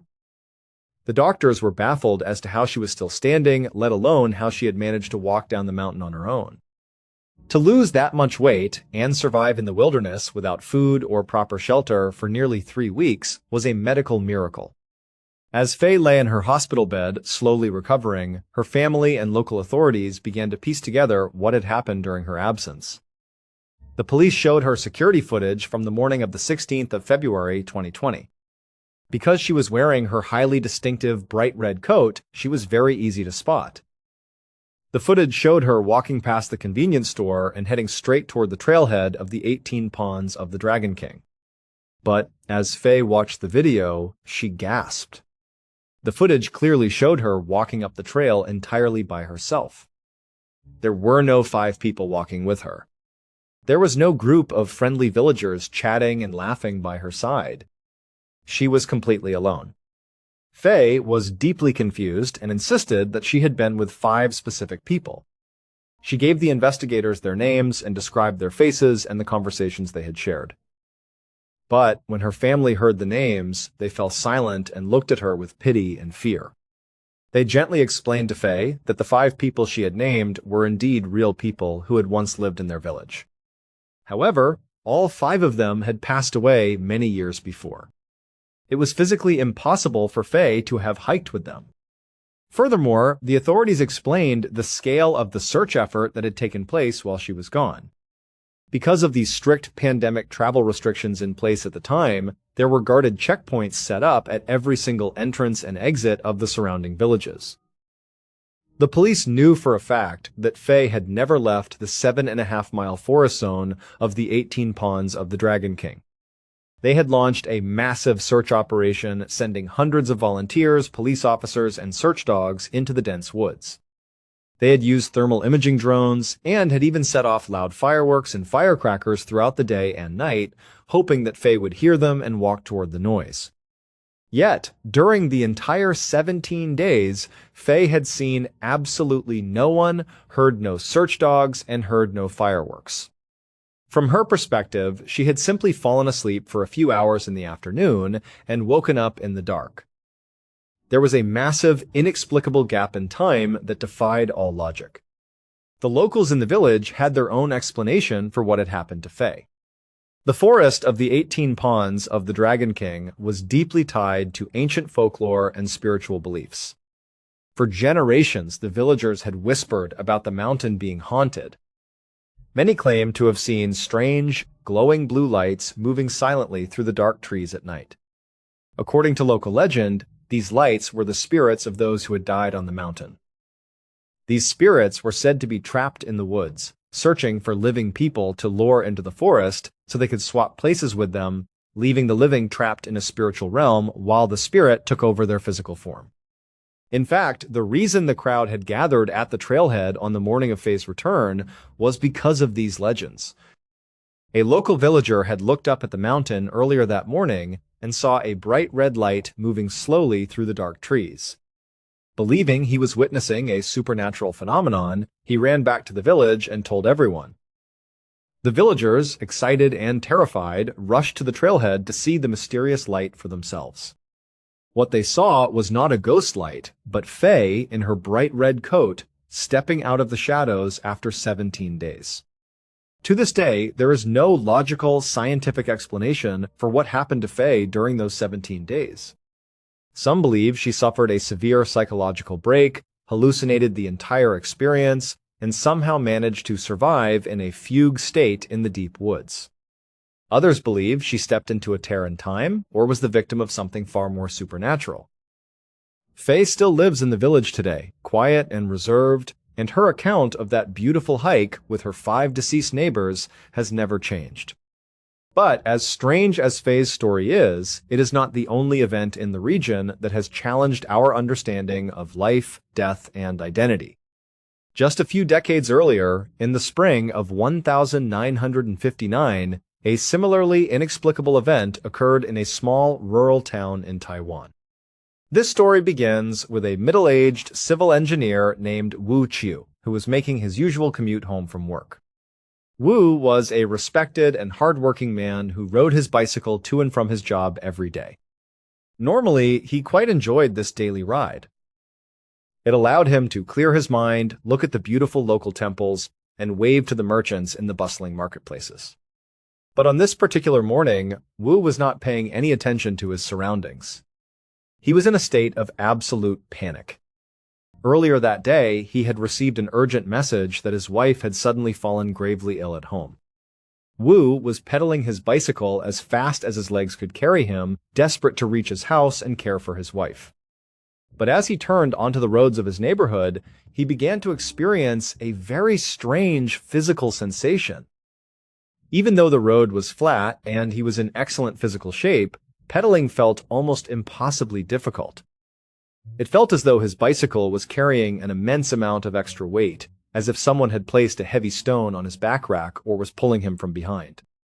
His muscles burned with exhaustion, and he was sweating profusely, struggling to keep the bike moving forward. He could not understand why a simple ride home was taking such a massive toll on his body, but he forced himself to keep going, driven by fear for his wife. As he made his final approach to his street, he saw them as neighbors standing outside. Wu was a deeply polite and neighborly man, so despite his exhaustion and hurry, he took a moment to look at the neighbor and give them a warm wave. But the neighbor did not wave back. Instead, they stared at Wu with a look of intense disgust and hostility. The neighbors scowled, turned their back on him, and walked away.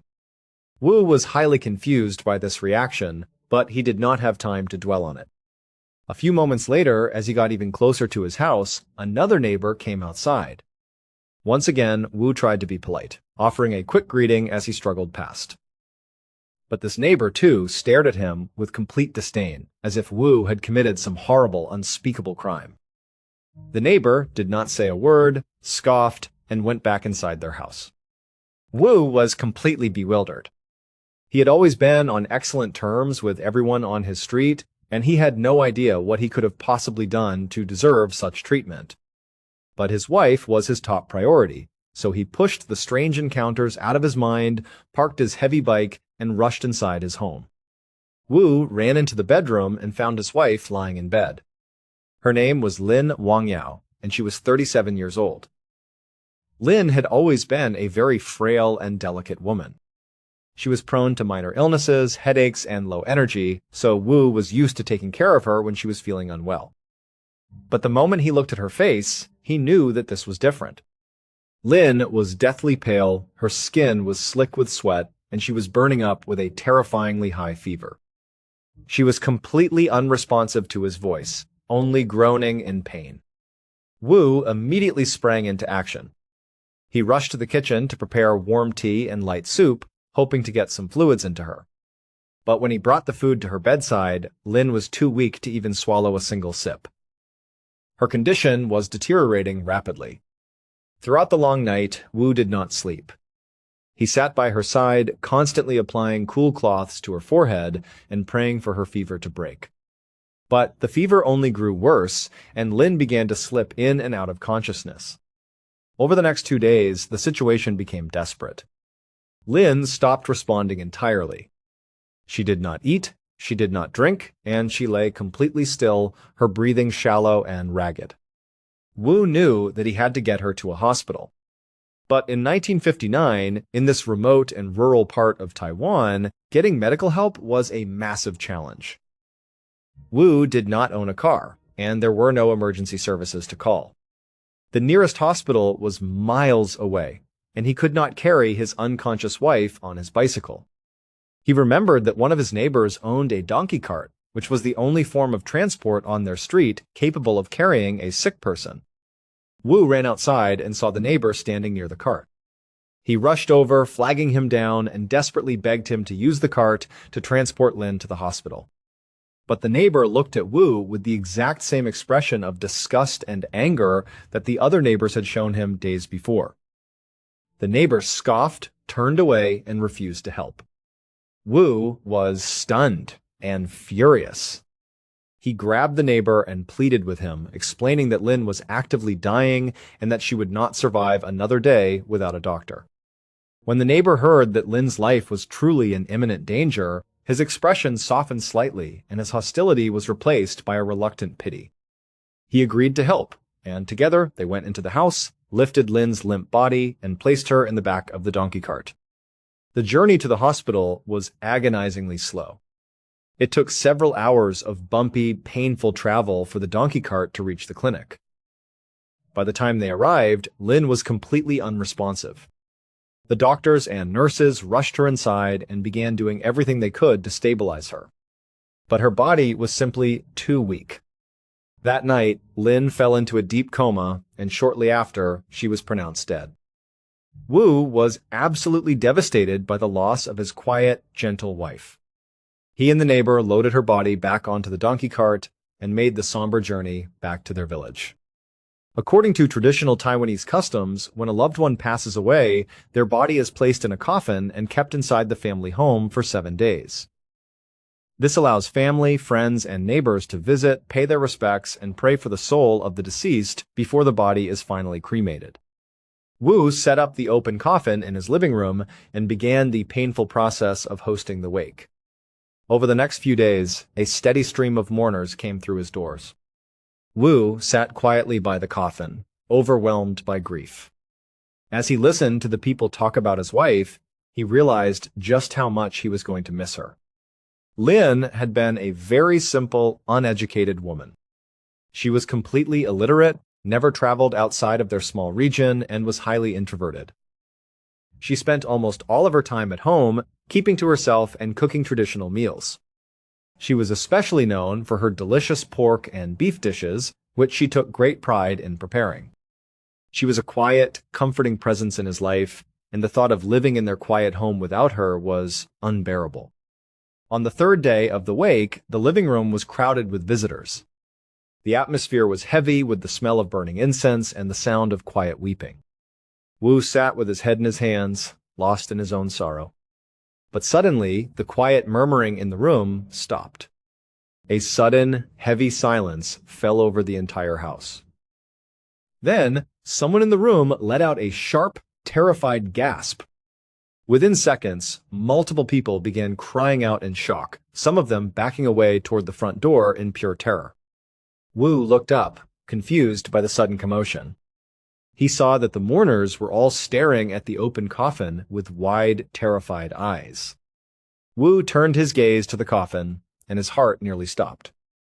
Lin, who had been officially pronounced dead by doctors 3 days prior, and whose cold, lifeless body had been lying in a coffin this entire time, was suddenly sitting completely upright. She was blinking her eyes, looking around the crowded room with a look of mild confusion. For a moment, Wu was frozen in place. His mind raced, trying to find a logical explanation. He thought that perhaps the hospital doctors had made a catastrophic error. He thought that maybe his wife had not actually died, but had instead fallen into an incredibly deep, catatonic state that mimicry death so perfectly that no one could detect a pulse.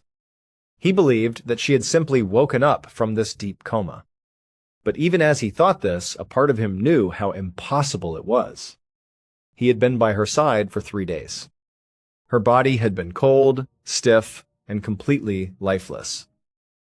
She had not breathed, she had not moved, and she had gone without a single drop of water or food for days. But as the initial shock began to wear off, the natural human instinct to help took over. Wu and several of the braver mourners rushed to the side of the coffin. They gently lifted Lin out of the wooden box and carried her back to her bedroom, laying her down on the mattress. Lin was incredibly weak and could not speak, but she pointed to her throat, gesturing that she was thirsty. Wu quickly brought her a cup of water, which she drank slowly. Everyone in the room was in a state of utter bewilderment. They told Wu that they needed to get her back to the hospital immediately. But Wu looked at his wife's fragile form and shook his head. He knew how brutal the journey in the donkey cart had been, and he was terrified that moving her now would kill her. He decided that she was far too weak to travel, and that the best course of action was to keep her in bed, keep her comfortable, and pray that she would gain enough strength over the next few days to be safely moved. Over the course of that afternoon and evening, Wu and his family members stayed by her bedside, watching her closely. And then, something truly miraculous began to happen. Instead of remaining weak and frail, Lin began to recover at an impossibly rapid pace. Within just a few hours, the color returned to her cheeks.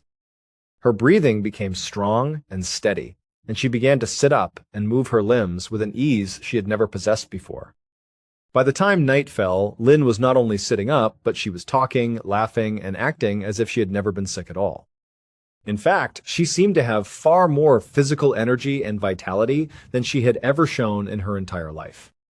It was a complete medical impossibility, but Wu was simply too overjoyed to care. His wife was alive, and she was healthy. But the next morning, the joy began to turn into a deep, unsettling confusion. Lin woke up early, full of energy. She got out of bed, stretched, and told Wu that she wanted to go for a long walk. She wanted to visit the local temple and walk through the town. Wu was hesitant, but seeing how healthy she looked, he agreed. The two of them stepped outside and began their walk. As they walked down the street, Wu found himself struggling to keep up with her. Lin was walking at an incredibly brisk, athletic pace, her steps light and energetic.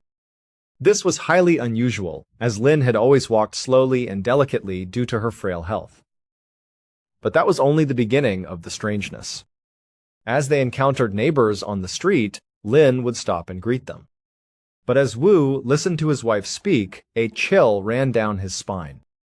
The voice coming out of her mouth did not sound like Lin's voice. The tone, the cadence, and the pronunciation were completely different.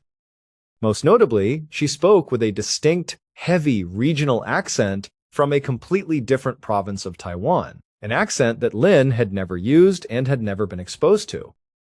Over the next few weeks, the changes in Lin became impossible to ignore. She was a completely different person in every imaginable way. The first major shock came when Lin sat down at the kitchen table, picked up a newspaper, and began reading it aloud. Before her illness, Lin had been entirely illiterate.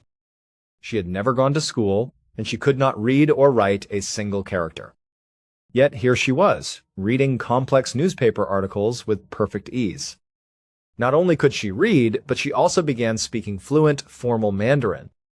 In 1959, many rural Taiwanese villagers only spoke local dialects, and Lin had never known a word of Mandarin. Now, she spoke it with the precision of an educated professional. The second change was her diet and her behavior in the kitchen.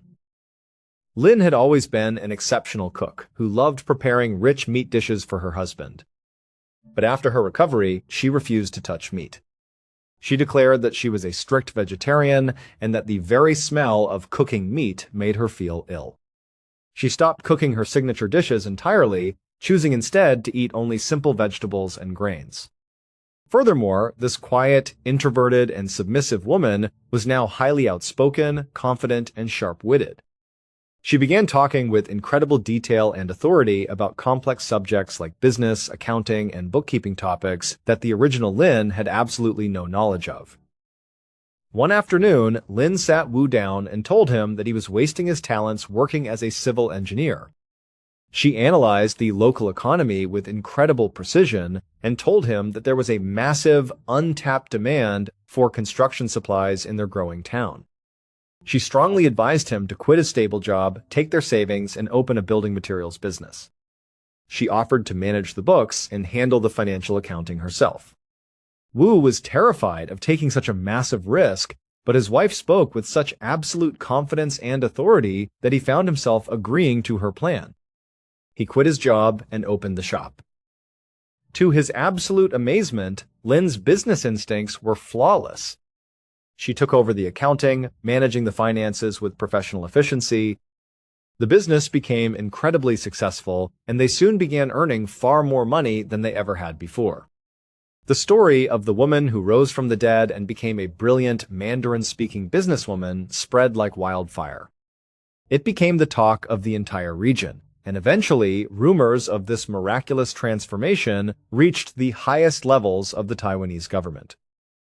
The authorities were deeply skeptical of the supernatural rumors, suspecting that some kind of fraud or psychological trickery was taking place.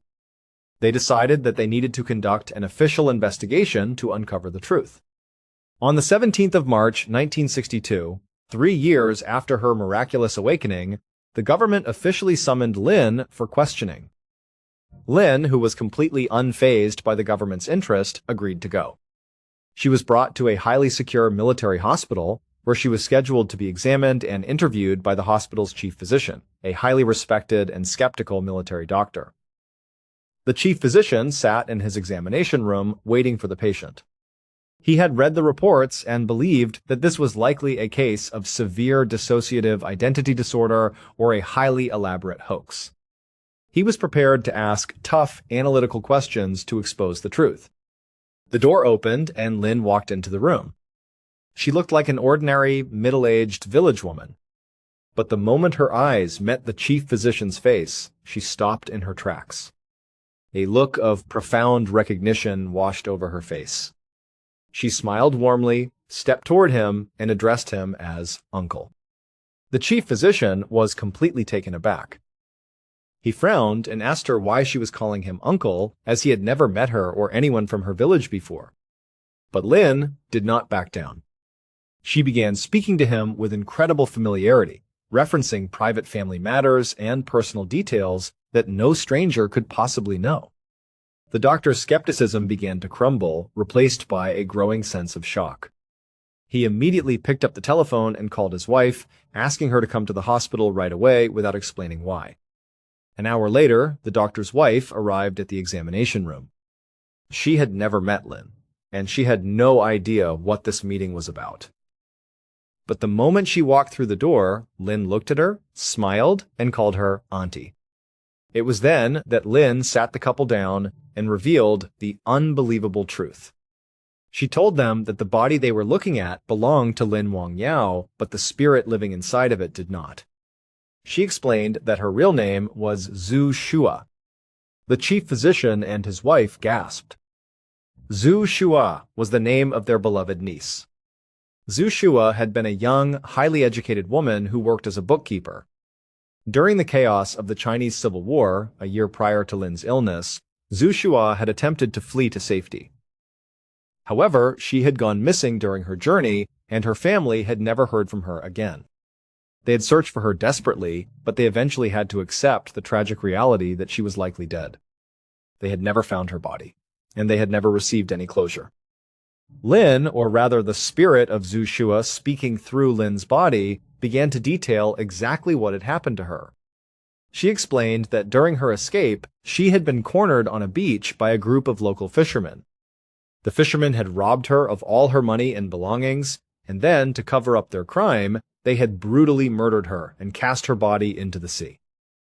Zhu Shua explained that after her physical death, her soul had been trapped in a state of purgatory, wandering the earthly realm in confusion and grief. She had been unable to move on, anchored by the injustice of her death. But then, she felt a powerful pull toward a specific house in a nearby village. She had followed that pull and found Lin Wangyao lying in her bed, her physical body dying of a terrible fever. When Lin's spirit finally left her body and passed on to the afterlife, the physical body was left vacant but still viable. Zhu Shua's spirit, seeing an opportunity to return to the living world and seek justice, stepped into the vacant vessel. She revived the cold body, woke up in the coffin, and had been living as Lin ever since. The chief physician and his wife listened to this story in absolute silence, tears streaming down their faces. As they looked at the woman sitting before them, they realized that her accent, her mannerisms, her posture, and the way she held her hands were identical to their missing niece. This woman possessed all of Zhu Shua's knowledge, her literacy, her fluency in Mandarin, her bookkeeping skills, and her strict vegetarian diet. It was a perfect match. But the chief physician knew that the government would never accept a spiritual explanation without concrete, verifiable proof. He realized that there was one way to test her story. Zhu Shua had claimed that she was murdered by a specific group of local fishermen, and she had even provided the government investigators with their names and the exact location of the crime. The Taiwanese government launched an official investigation into the disappearance of Zhu Shua based on Lin's testimony. They tracked down the names of the fishermen she had provided. To their surprise, they found that almost all of them had already passed away in the years since the war. However, there was one surviving fisherman still living in a quiet coastal village. The police went to the fisherman's home and brought him in for questioning. They did not tell him about Lin or the claims of reincarnation. They simply asked him about the missing young woman from years ago. At first, the old fisherman was defensive.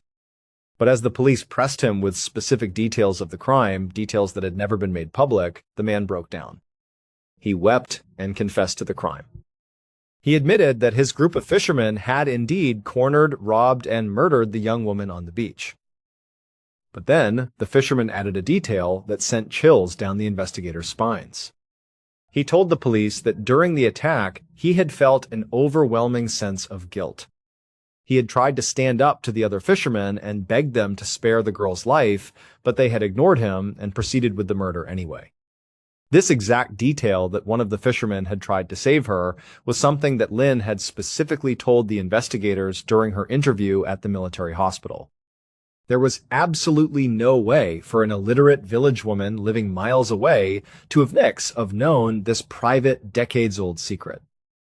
Based on the fisherman's confession and the incredible consistency of the details, the Taiwanese government officially closed the case of Zhu Shua's disappearance. They updated her status from missing to murdered, and they officially recorded the deceased fishermen as her killers. The government, a highly bureaucratic and skeptical institution, had essentially solved a cold case murder using the testimony of a reincarnated spirit. But there was still one lingering mystery from the very beginning of the story. When Wu Chu had been riding his bicycle home on the day his wife fell ill, he had been deeply hurt by the hostile reactions of his neighbors. He had not understood why they had looked at him with such intense disgust. During the government's investigation, the investigators interviewed those exact neighbors to get their perspective on the events. When asked about that day, the neighbors explained that they had been absolutely outraged by Wu's behavior. They told the police that they all knew Lin Wangyao was lying in bed, desperately ill and close to death. Yet, as they stood outside their homes, they saw Wu Chu pedaling down the street, sweating and struggling. And sitting directly on the back rack of his bicycle was a young, unfamiliar woman. The woman was holding on to his waist, riding along with him. To the neighbors, it appeared that Wu Chu was flagrantly parading his mistress through the street while his devoted wife lay dying in their home.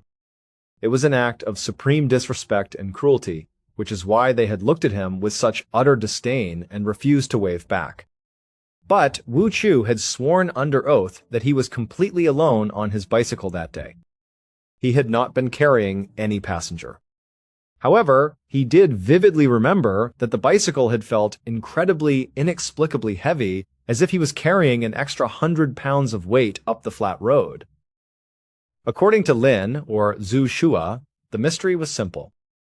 Zhu Shua's spirit had been drawn to Wu's house that morning, knowing that Lin's body would soon become available. As Wu was riding home in a panic, her spirit had hitched a ride on the back of his bicycle. Because spirits are invisible to those who are not spiritually sensitive, Wu could not see her, though he could feel her physical weight.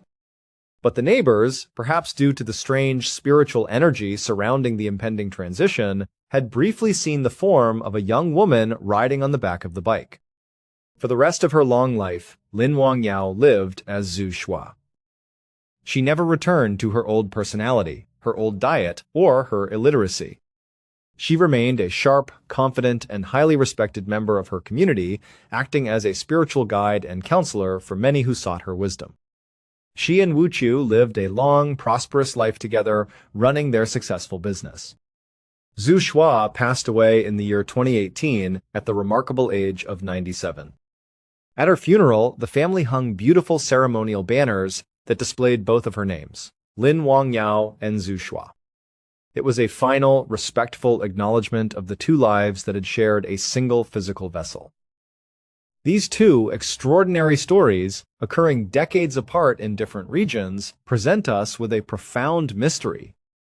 In the case of Faye, we have a woman who vanished into a heavily monitored forest, only to return 17 days later, having lost 60 pounds, with a completely altered perception of time and memories of hiking with the dead. In the case of Lin Wangyao, we have a woman who officially died, only to sit up in her coffin 3 days later, speaking a different language, possessing advanced professional skills, and carrying the memories of a murdered stranger whose killers she was able to identify with perfect accuracy. Are these events the result of rare, extreme psychological phenomena that science has yet to fully map?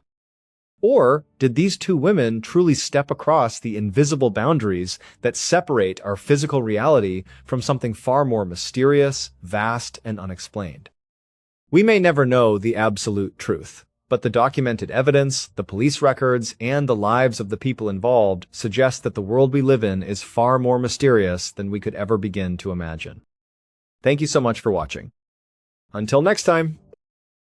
On the evening of the 12th of February 1949, a man in his 30s named Leonardo Paez was pacing back and forth inside a radio station in Quito, the capital city of Ecuador.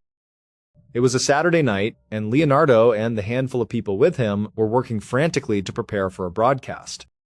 This wasn't just any broadcast. It was an urgent one. Leonardo was the director of Radio Quito, which was one of the most respected and influential news sources in the entire country. The station was owned by a very popular newspaper called El Comercio. For most people living in Ecuador at the time, if you wanted to know what was happening in the world, you were either listening to Radio Quito or reading El Comercio. Or maybe both. Running a station with that kind of reputation was a huge point of pride for Leonardo. He had grown up in Quito, and he took his job very, very seriously. And that was why tonight was so important to him. He was about to deliver a broadcast that he believed could change lives all across the city. Just thinking about the weight of this moment was making his palms sweat and his stomach churn. In the room with Leonardo was a small team of producers and sound technicians, along with one of the station's best news anchors. Most of their last-minute work involved organizing big stacks of paper. These papers had all the instructions for what to say and what to do during this very important broadcast. The anchor was looking over the script one last time.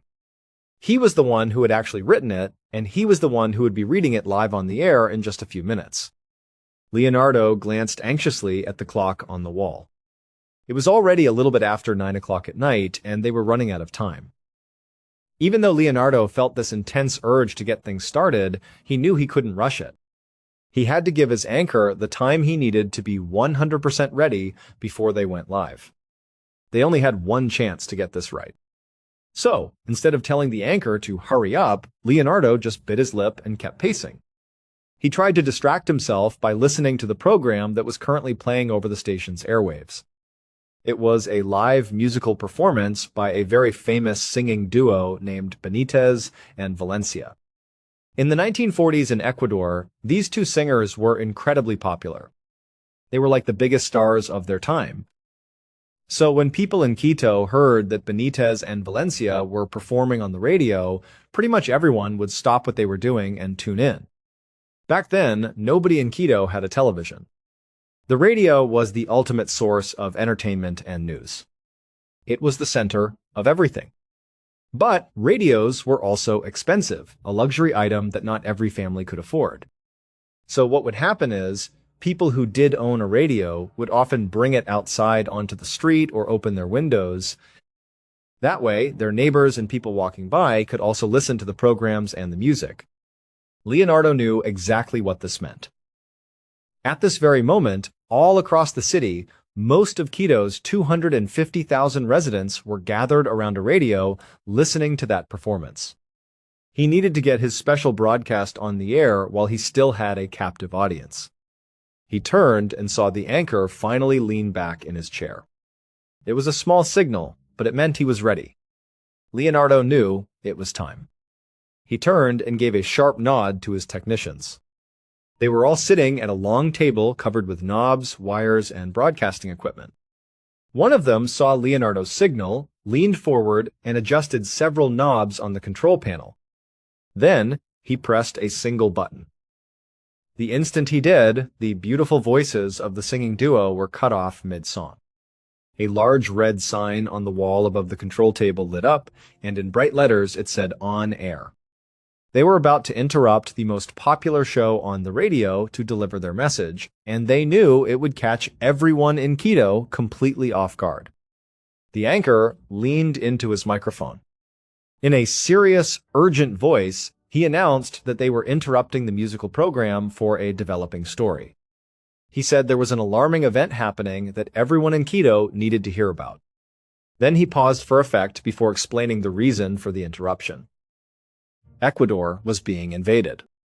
About half a mile away from the radio station, a 17-year-old named Jose Antonio was standing outside a restaurant with a group of his friends.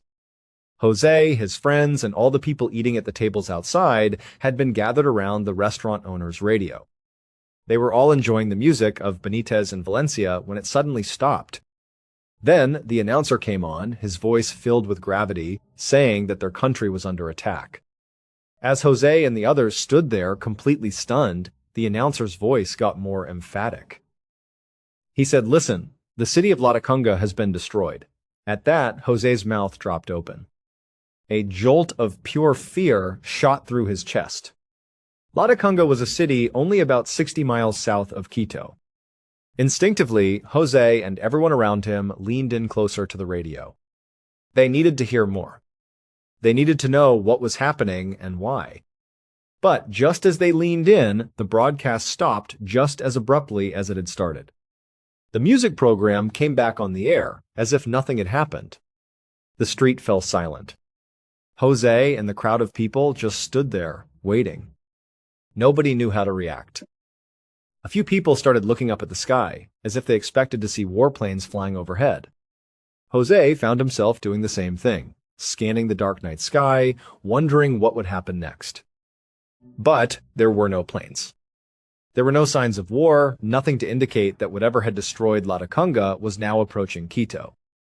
All Jose could hear was the faint echo of other radios around the city, all of them now playing the musical program again. As the seconds ticked by, the crowd slowly started talking again. Some people began to make nervous jokes, suggesting the whole thing was a prank. Others just shrugged it off and went back to their conversations and their meals, acting as if the interruption never even happened. But Jose noticed something. Some of the people sitting at the tables were still just staring at the radio. They were shifting in their seats, looking restless and uncomfortable. That broadcast had clearly struck a nerve with them. Jose couldn't shake the feeling either. He kept fidgeting and exchanging worried looks with his friends. He wasn't so sure this was a joke. And the reason he was so worried was because a sudden invasion of their country wasn't just a fantasy. It had actually happened before. Just 7 years earlier, in 1941, when Jose was only a kid, the much larger neighboring country of Peru had invaded Ecuador. It started as an argument over land along their shared border.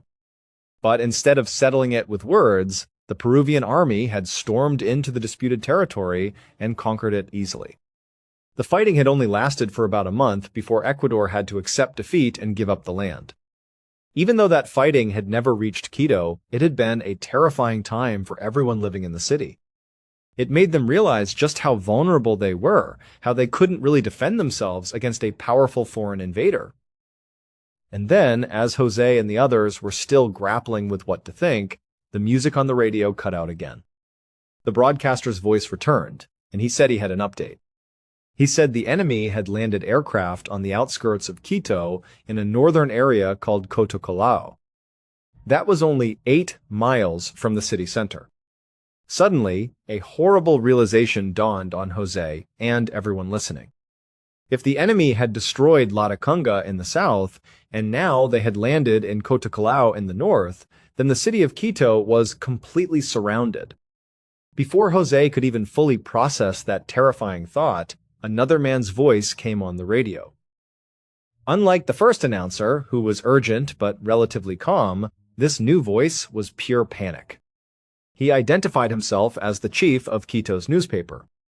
Then he screamed into the microphone, "The airbase has been taken over by the enemy and destroyed. They're exterminating everything and everyone." He kept yelling, his voice cracking with terror. He said the enemy was using poisonous gas and fire. They were killing people, destroying homes and buildings. And then he issued a simple, chilling warning. "They're coming." Jose let out a yelp that he couldn't control.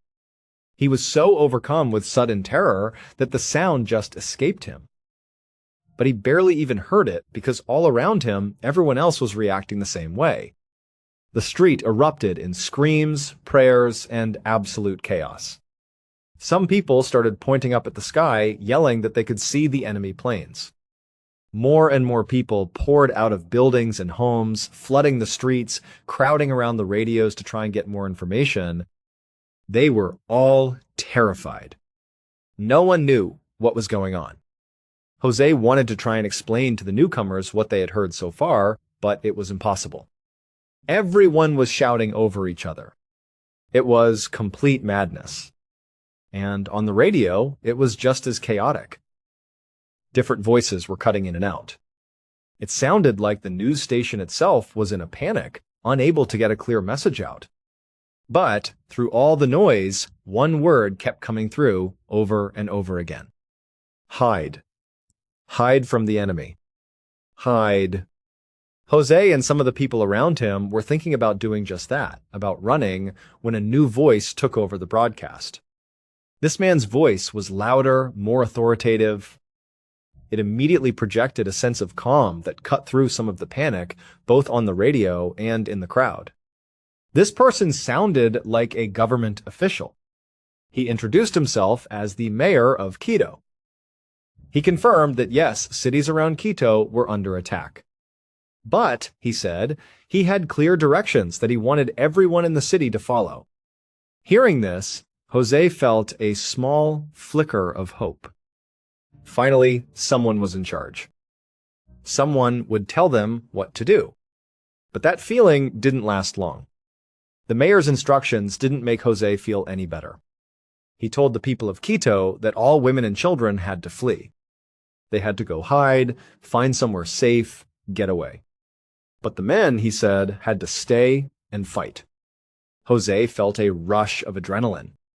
He was 17. Was he old enough to be considered a man? Would he be expected to fight, or would they tell him to run away with the women and children? He didn't know. But then, a strange sense of calm came over him. He thought, we're at war and I am going to fight. He signaled to his friends a silent message that said, "Let's go. Let's get ready." The group of boys came together and started to move away from the restaurant. At that exact moment, a car came speeding down the street, narrowly missing them. Jose watched as it screeched around a corner, and then he heard a loud bang and the sickening crunch of metal hitting stone. Immediately, some men ran towards the sound of the crash to see if they could help. But other people were running in the opposite direction. For Jose and his friends, it was impossible to know what to do. Should they go help with the car crash? Or should they try to find the front lines wherever they were? At the same time, women were running past, clutching their children. Jose saw a pregnant woman stumble by, her face contorted in pain as she held her stomach. Screams were echoing from all around him, mixed with the frantic sound of boots pounding on the cobblestone streets as people ran in every direction. Jose was still trying to figure out which way to go when another speaker's voice came on the radio. He announced himself as the Minister of Government, which was basically the person in charge of security for the entire country. And what he said next extinguished any last bit of hope. The Minister of Government said to forget what the mayor had told them about fighting. He said that Ecuador's weapons were not powerful enough. There was nothing that anyone in Ecuador could do. The minister was essentially saying that they were going to lose. Just then, another new voice came on the radio. It was a man talking very fast, and he said he was reporting live from the ground in Quito. He screamed into his microphone for everyone to run. And then, his feed just cut out. The original announcer came back on, his voice shaking, and said that the reporter who had just been speaking had been killed. It was now 9:21 p.m. Only 21 minutes had passed since the broadcast had first started. And in that short time, the entire city had spiraled into total madness. Remember, Jose was still gathered with his friends. They had started to leave the restaurant, but so much had happened so fast that they were just kind of frozen there on the sidewalk, not sure what to do next. As they stood there, Jose noticed a change. All the people who had been hesitating, who had just been sitting or standing near the radios, it was like they all got up at once and just started running. Running to the churches to pray. Running to their homes to get their families. The entire city was in a full-blown panic. Jose saw families running out of their houses, dragging suitcases and whatever belongings they could carry, getting ready to evacuate. But where could they even go? The broadcast had said they were surrounded. Just then, Jose heard the sound of glass shattering. He looked over and saw a few people at the restaurant's bar, grabbing bottles of liquor from the shelves. They were pouring themselves drinks and then just tossing the empty bottles on the floor. Jose looked around for his friends and realized they had gone. He was standing there, all alone. He knew he couldn't just stand there anymore. He had to do something.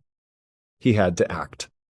But just then, the radio crackled back to life one last time. A voice was calling out a final update. But the chaos all around him was so loud with all the screaming and running that Jose couldn't understand what this final update was. He just didn't hear it.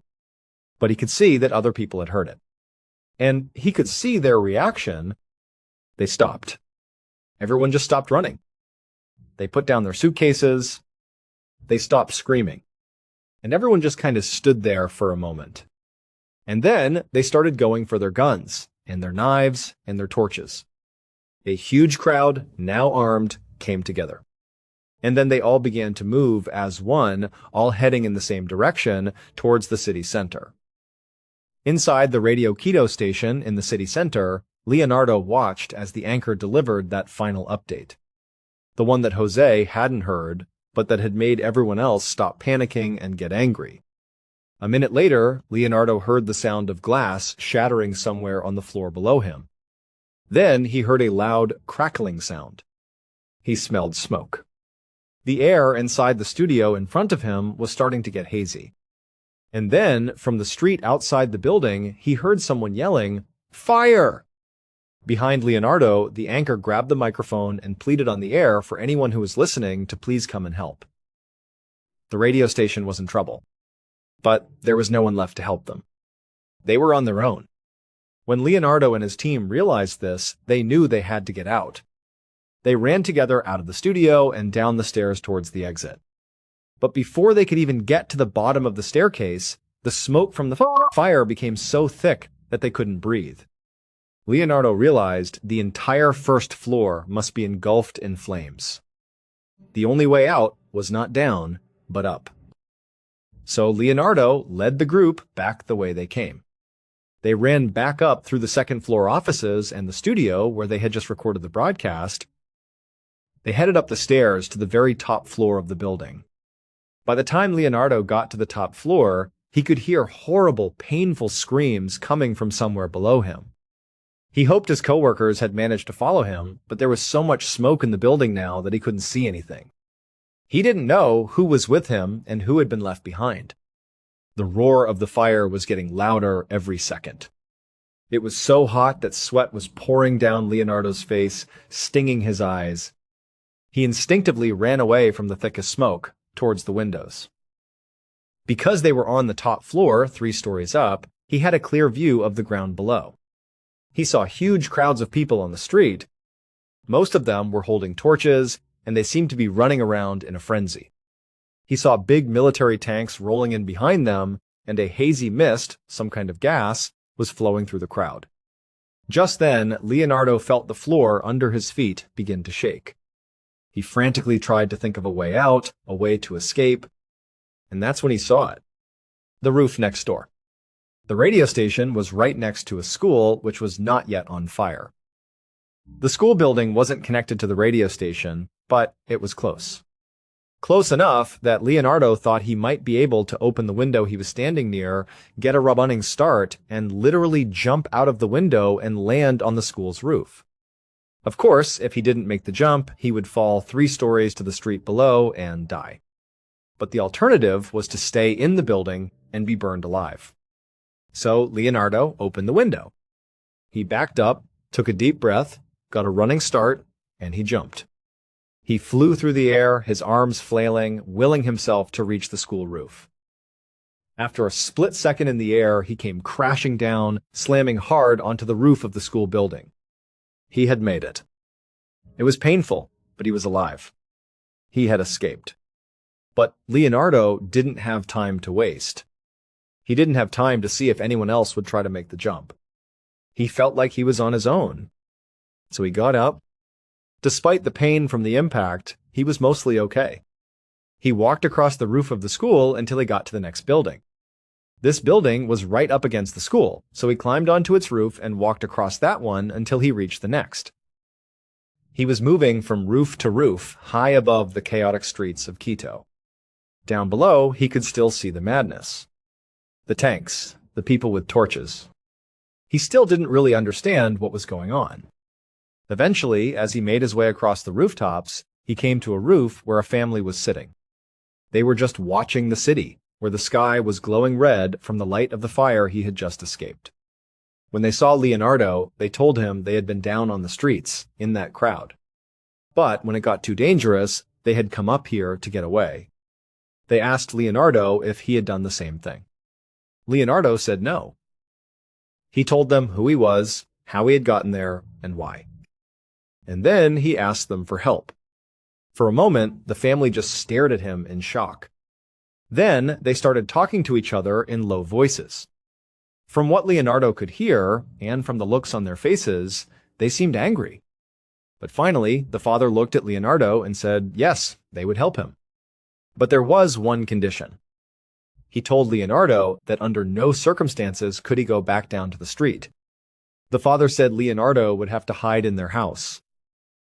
Because, the father explained, everyone in the city, including all those people down there, wanted Leonardo's head. It would turn out that Leonardo's broadcast had been wildly successful. It had done exactly what he had hoped it would do.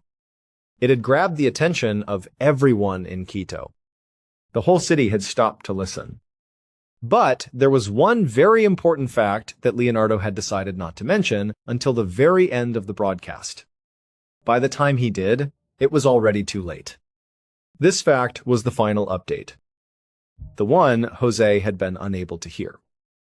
The one that had caused everyone on the street who did hear it to stop running and screaming and instead grab their guns and knives and torches and head for the center of town. The fact that was held off until the very end was that the entire broadcast was a fake. The invasion wasn't real. It was an act. A prank. A joke. The broadcast was a theatrical performance. It was an adaptation of a famous fiction novel called The War of the Worlds by H.G. Wells, which is about an alien invasion. So what Leonardo did was orchestrate this broadcast to sound and feel like a real breaking news report about an alien invasion happening in their own country. The exact same thing had been done in the United States a few years earlier, in 1938. But in the American version, the listeners had been warned at the beginning of the broadcast that it was a work of fiction. And even with that warning, it still caused mass panic. So, during Leonardo's broadcast in Quito, when he finally revealed the truth at the very end, the listeners were not relieved. They weren't amused. They were furious. So furious, in fact, that they marched to the radio station in the city center where Leonardo and his crew were, and they set it on fire. Between the fire at the radio station and all the people who took their own lives because they genuinely believed that aliens were about to kill them, the death toll from that one night, from that one prank, was somewhere between 6 and 20 people. And many, many more people were injured in the chaos. As for 17-year-old Jose Antonio, he would survive. And later in life, he would give a detailed interview about his experience during the so-called alien invasion. As for Leonardo, he never faced any criminal charges. No jail time, nothing. But the incident completely destroyed his reputation in Ecuador. People didn't trust him anymore, and it was impossible for him to find work. Eventually, he had to leave the country and move to Venezuela. And as for Radio Quito, the once powerful and important news station, they wouldn't make another broadcast for 2 whole years after that night. On the evening of Sunday, the 26th of January, 1851, a 2-3-year-old man named Bailey Staples hurried up the walkway of a home in Fall River, Massachusetts. It was so cold that Bailey's could see his breath in the frosty air. But despite the weather, he couldn't stop smiling. He was about to do something he loved, something that made him a lot of money. And this was already the 3rd time he was doing it today. Bailey's was a psychic medium, and he was about to perform a seance. At this point in American history, in 1851, a phenomenon called the spiritualist movement was sweeping the nation. Huge numbers of people had come to believe that the living and the dead could actually communicate with each other through gifted individuals like Bailey's. And at this time, there was a very specific way that mediums conducted their seances. They would sit at a round table with all the guests who were participating. Then they would begin to summon spirits. The participants could tell when a spirit had made contact with the medium because the table they were all sitting at would start to shake or move. Sometimes a table would thump so violently that one of its legs would actually break off. And a broken table at a seance was considered a sign of a huge success. Seances were a craze all over the country. Many people genuinely believed that mediums like Bailey's could talk to ghosts. But there were also lots of people who thought it was all complete nonsense. But even the non-believers would still hire people like Bailey's to perform seances at parties and gatherings. It was a form of entertainment, kind of like hiring a magician or a band for the evening. In Fall River, Massachusetts, there was a big appetite for these seances from both believers and skeptics. This was partly because many of the old homes in Fall River had histories of being haunted, so the groundwork was already laid for people to be interested. Now, to be clear, Bailey's whole seance act was a complete fake. In fact, many of the people who hired him knew in advance that it was all just a performance. They knew that Bailey's was more of an actor than a real psychic medium. But Bailey's was very, very good at faking it. He had become the go-to medium in Fall River. And to keep his business thriving, he knew he had to put his full energy into every single performance. So, on this day, as Bailey's was getting ready to start his 3rd seance of the day, he was tired. These performances were physically exhausting. But he knew he had to find a second wind and push through. He had to make this one just as good, if not better, than the others. As the homeowner of this 3rd seance opened the door and let him inside, Bailey's was sure it was going to be a great show. A few moments later, the homeowner, a man named John Gardner, led Bailey's into the living room where several other guests were already waiting. Bailey's immediately snapped into character. He made his cape swoosh as he walked in, and he waved his hand dramatically around the room to command everyone's attention. When all eyes were on him, he said in a booming voice, "I have broken 2 tables today, and now I've come to break yours." The guests all cheered and clapped. Bailey's could tell they were going to be an enthusiastic audience, which always made the seances much more fun. They all went into the parlor and took their seats around a big circular table in the middle of the room. Bailey's dimmed the lights and walked around the table, giving his instructions. He told them all to hover their hands over the table, palms down with their fingers spread. He explained that each of them had to be touching the hands of the person sitting next to them. This, he said, would create a circuit that was more inviting to the spirits. Once all the guests were in position, Dolentes took his own seat and did the same thing with his hands, completing the circle. Everyone was ready. He nodded, and in a commanding voice, he announced that he was now going to speak to the spirits. And if the spirits in the room felt like answering, they would move the table. The room became deadly quiet. Everyone waited to see what Baileys would do next. But Baileys just let the tension build. He knew that the longer he waited, the more the anticipation would grow. This was his favorite part of the performance. He could feel his own heart starting to race with excitement. Finally, he broke the silence. He called out to the spirits in the room, demanding that if there was a ghost present, it should make itself known. As he said this, everyone immediately began to look around the room excitedly. This created the perfect, quick distraction that Baileys needed to perform his first trick. Mediums at the time used a few different tools to help them fake communication with ghosts. One of those tools was a set of special hooks that they attached to their wrists, hidden under their long sleeves. When they put their hands palm down over the table, just like they told everyone else to do, those hooks would actually go underneath the table and grip the edge. This allowed the medium to lift and rattle the table without appearing to touch it at all. It actually took a lot of strength to do this. Imagine trying to move a huge, heavy table using just your wrists, while keeping your arms looking relaxed and hovering over the top. But Baileys had gotten very good at it. So, as his guests were all looking around for ghosts, Baileys masterfully hooked his hooks under the table. He began to move his wrists, and the table let out a loud thump. As soon as it happened, a woman on the other side of the table screamed. The other guests started laughing and getting excited. But Baileys was just getting started. He called out to the spirit again, much more forcefully this time. And as he did, he used his strength to make the entire table rise up off the floor. All the guests gasped. One man asked how Baileys was doing it. He knew it was fake, but he couldn't figure out the trick. Baileys' hands were still just hovering over the table. Baileys just ignored the man and smiled.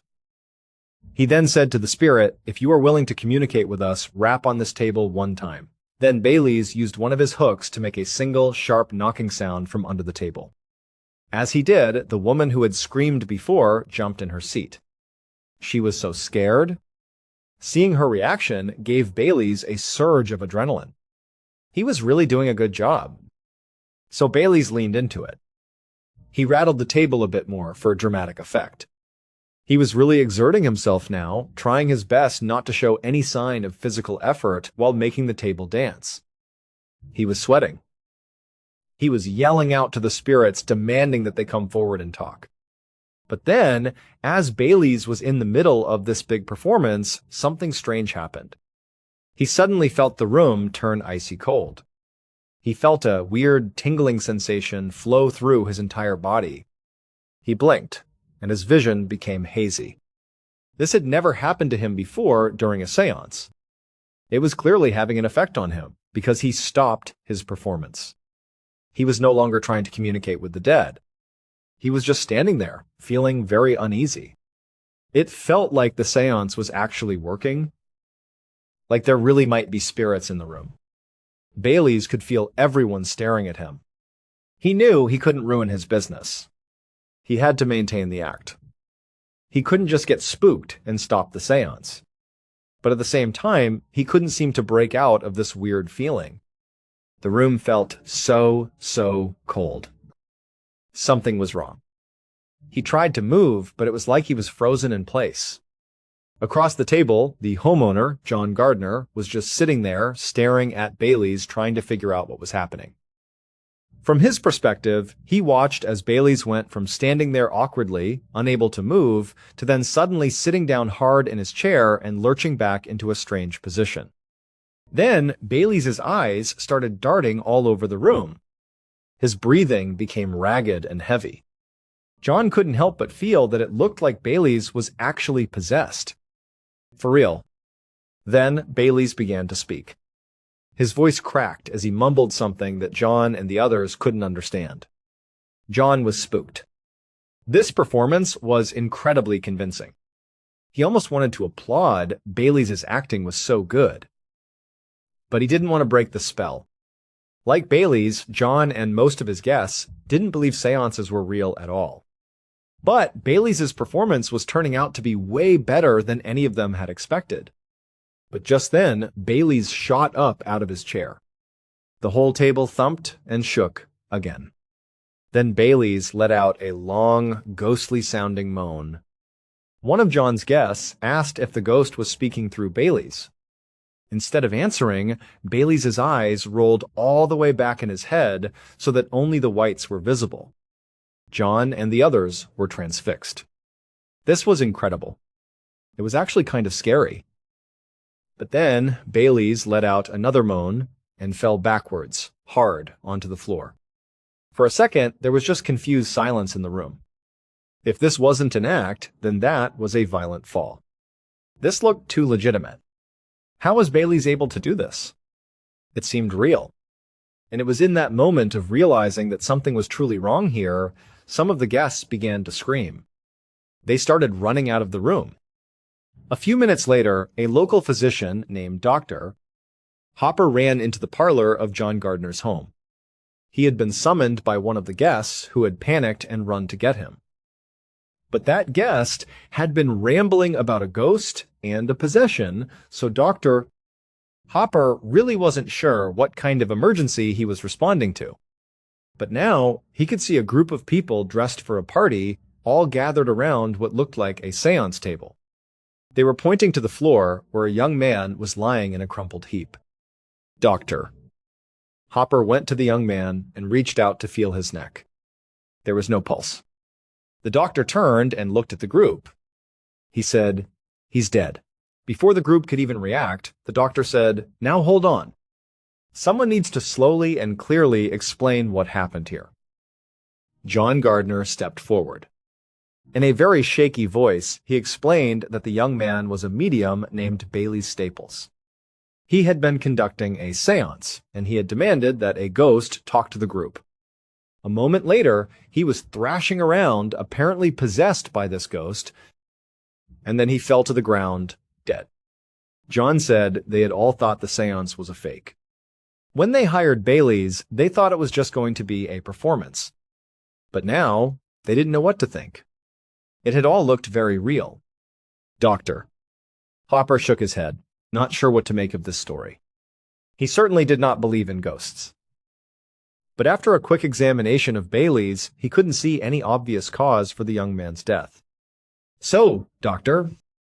Hopper got to his feet and told the dinner guests that whatever killed Bailey Staples, it wasn't a ghost. But he didn't know what it was yet. He promised them he would get to the bottom of it. By the next morning, news of Bailey's death had spread all over Fall River and beyond. And this made the immediate autopsy that Dr. Hopper wanted to perform basically impossible. The problem was, some people were now claiming that a ghost had possessed Bailey's, but it hadn't actually killed him. They believed the ghost had put Bailey's into a deep trance where he only appeared to be dead. They argued that if Dr. Hopper performed an autopsy on him, the autopsy itself would be what killed Bailey's.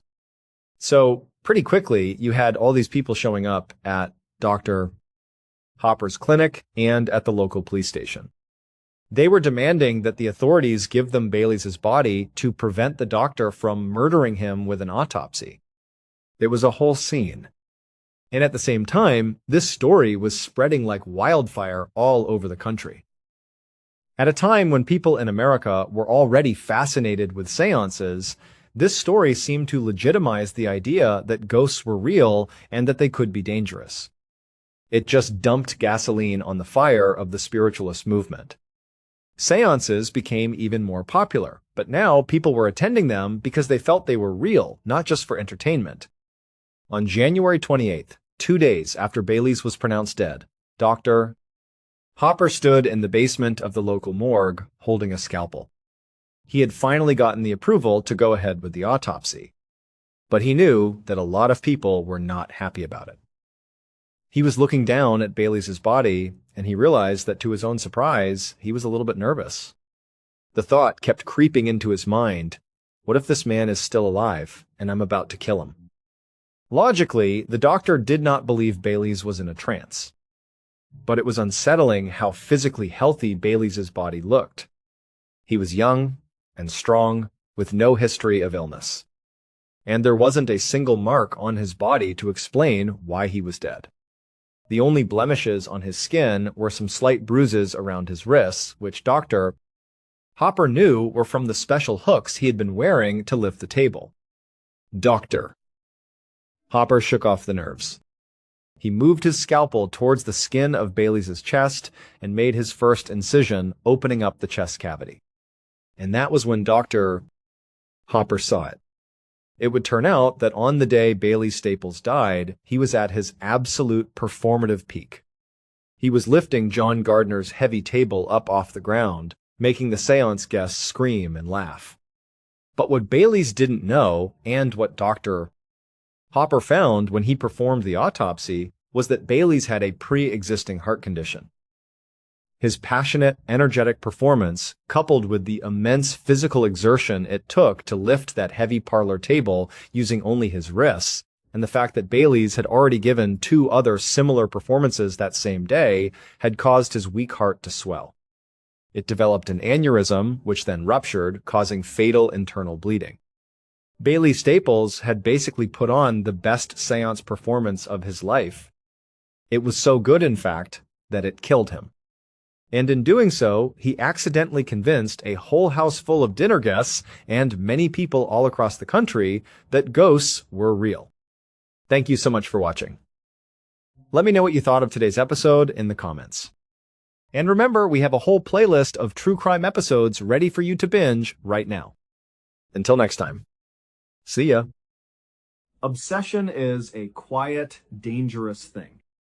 It usually starts out harmlessly. Maybe it is a hobby you enjoy, a television show you love, or a dream you have been chasing since you were a kid. You think about it during your morning commute. You talk about it with your friends. But for some people, that interest slowly starts to twist. It becomes a hunger that cannot be satisfied by just thinking or talking. They need to feel it. They need to live it. They want to cross the invisible boundary that separates normal life from the darkest parts of human nature just to see what lies on the other side. And once that boundary is crossed, there is no going back. This is the story of a man who let his obsession drive him to build a real-life house of horrors, and the 2 unsuspecting men who walked right into it.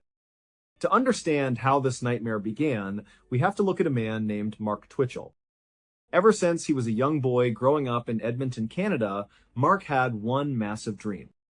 He wanted to be a famous Hollywood filmmaker. He wanted his name to be known all over the world. But the problem was, Edmonton was not exactly a hotbed for the film industry. If you wanted to make movies, you usually had to go to Vancouver, Toronto, or down to Los Angeles. Mark did not do that. Instead, after high school, he decided to stay local. He enrolled in an Edmonton art college and graduated in the year 2000 with a degree in radio and television arts. He was convinced that this degree would be his ticket to stardom. But after graduation, reality set in. Mark made several short films, but none of them went anywhere. They were only watched by his close friends and supportive family members. For years, it seemed like his filmmaking career was going to be a complete dud. And so, it looked like Mark was destined for a quiet, unremarkable life. But then, in 2007, Mark had an unexpected breakthrough. He had been a massive Star Wars fan his entire life. He decided, purely as a passion project, to write a script for a prequel to the Star Wars franchise. When he finished the script, he showed it to his colleagues. They were absolutely blown away. They told him that the writing was incredible and that he needed to actually produce it. Mark was amazed by this positive feedback. He decided to take a huge gamble and produce the film. He began reaching out to various actors to see if they would be interested in playing a role. Amazingly, his script found its way to Jeremy Bulloch, the actor who played the iconic character Boba Fett in the original trilogy. Jeremy was so impressed by Mark's script that he agreed to fly to Edmonton and play a role in the film. When the movie was completed, it did not turn Mark into an overnight Hollywood celebrity, but it did put him on the map. He was now seen as a legitimate professional filmmaker. It taught him a powerful lesson. He realized that if he wanted to make successful films, he had to focus on subjects he was deeply, obsessively passionate about. Fast forward to 2008, Mark was looking for his next big project. At this time, he was completely obsessed with a television show called Dexter. The show was about a fictional serial killer who worked for the police department by day and hunted down bad guys by night. The way this character killed his victims was highly specific and methodical. He would set up what he called a kill room. He would find an isolated space like an empty room or a garage and cover every single surface with plastic sheeting. The ceiling, the walls, and the floor were all taped up in thick plastic to catch any blood and physical evidence. Then he would kill his victim, dismember the body, wrap the remains in the plastic sheeting to leave no trace behind, and dump everything into the deep ocean. Mark watched this show obsessively. He decided that his next movie had to be about a serial killer. But he did not want it to be pure fiction. He wanted it to feel incredibly real. At the time, there were rumors circulating in Edmonton about an uncaught killer who was targeting people in the city. Mark decided that this mysterious Edmonton killer would be the star of his movie.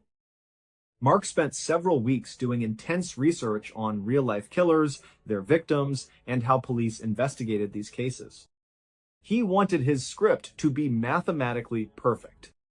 He wanted every action, every reaction, and every emotion to feel authentic. He sat down and wrote a 42-page draft of a script. But then, something strange happened. This draft somehow got leaked. When the contents of the script were read by people in the industry, it caused an immediate wave of shock and concern. The script was so graphic, so detailed, and so disturbing that it eventually landed on the desks of the Edmonton Police Department. The police read the script and were deeply alarmed. They contacted Mark and told him in no uncertain terms that he could not make this movie. They basically tried to wipe the script from existence. Today, you can only find heavily censored versions of it. But if you look at the uncensored version, you realize that the story Mark wrote was not a work of fiction at all. It was a step-by-step record of actual events.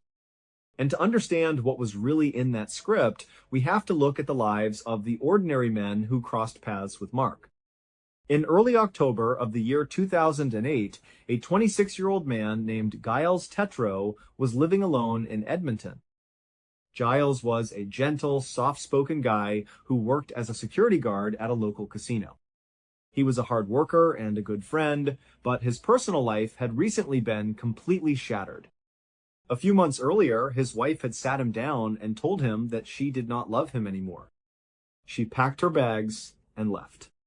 Giles was still deeply in love with her, and this sudden rejection broke his heart. He tried to stay busy with work, but whenever he came home to his empty apartment, the silence was deafening. He felt a heavy, suffocating loneliness every single day. Finally, on Friday, October 3rd, Giles decided that he could not live like this anymore. He needed to try and move on. He went online and created a profile on a popular local dating website.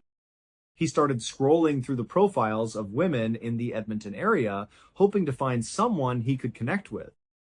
At first, none of the profiles caught his eye. But then, he stopped on a profile of a woman named Sheena.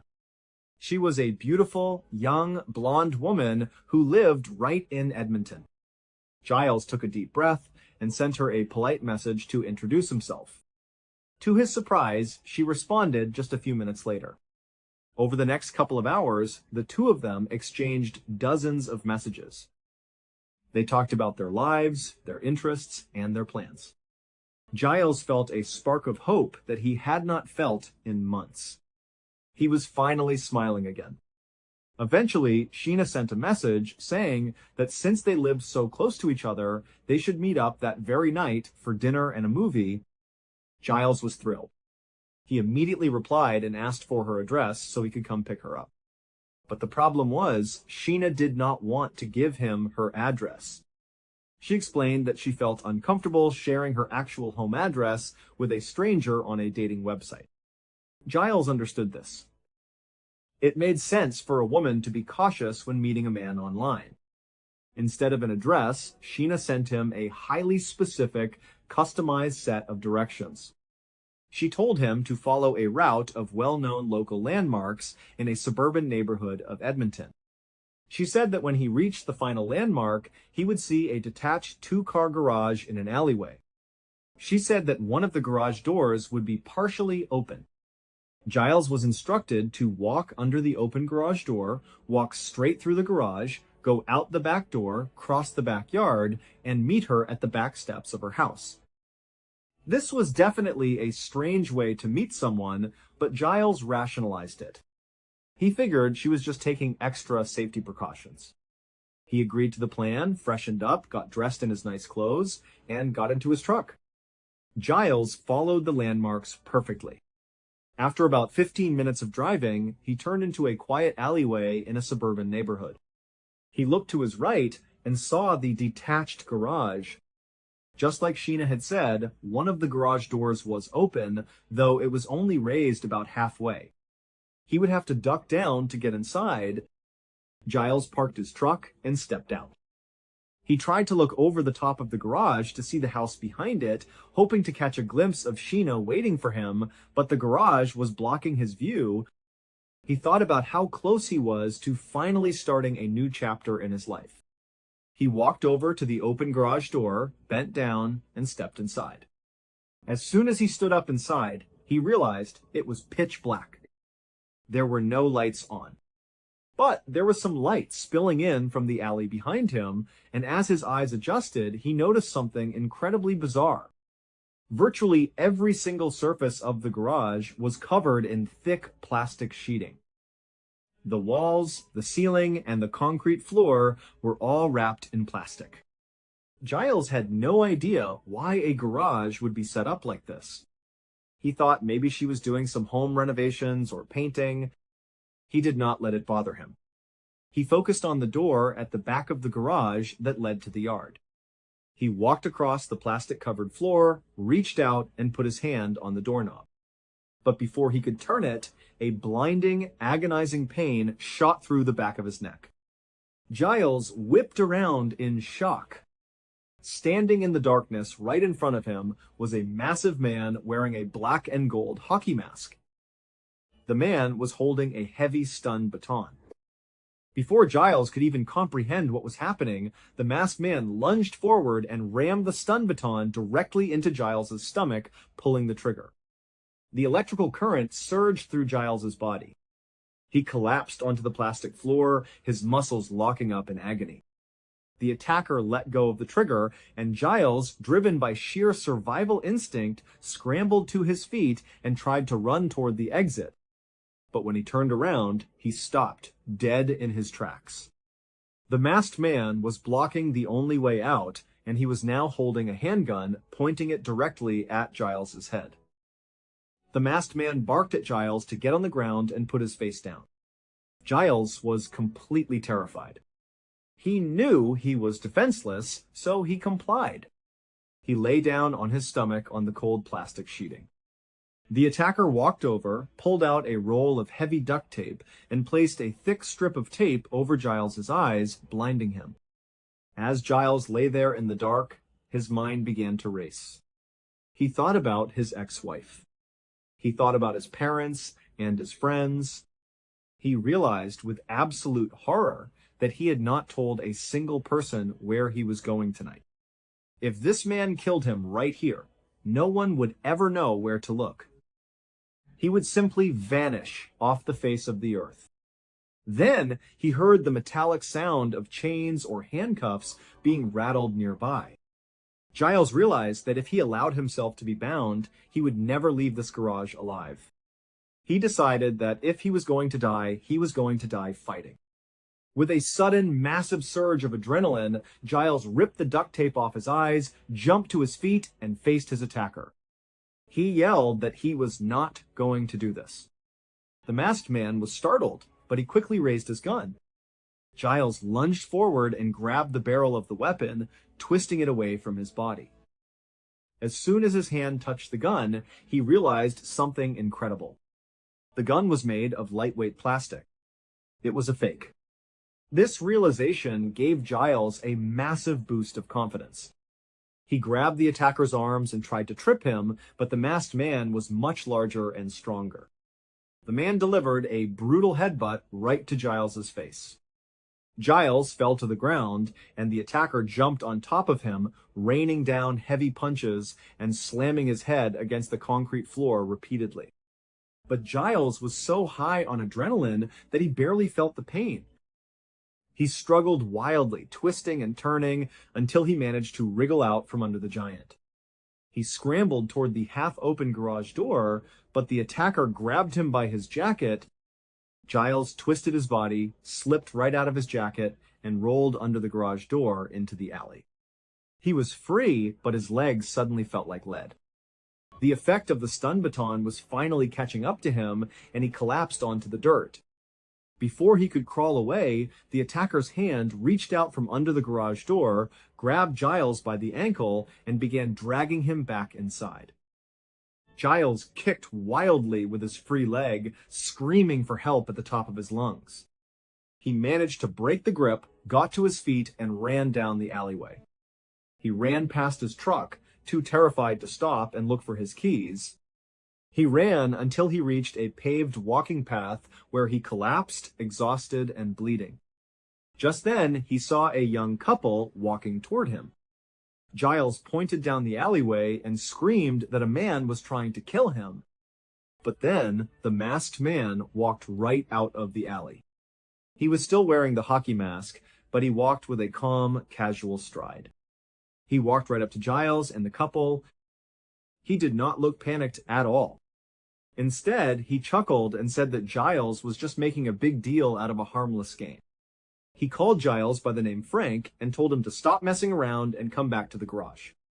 The couple looked at Giles, who was covered in dirt and blood, and then looked at the giant in the hockey mask. They were completely confused and terrified. They did not know if this was a robbery setup, a prank, or a domestic dispute. They told Giles that they did not want any part of this, and they walked away, leaving him completely alone with his attacker. Giles lay on the ground, watching the couple disappear. He looked back at the masked man, who turned around and walked back down the alley toward the garage. Giles realized this was his only chance. He waited a few moments, gathered all the strength he had left, and dragged himself back to his truck. He jumped inside, locked the doors, started the engine, and sped away. When he finally got back to his apartment, he was shaking with fear and adrenaline. But as the hours passed, another feeling washed over him. He felt incredibly embarrassed. He realized he had been completely fooled by a fake online dating profile. He had been lured into a trap by a lunatic.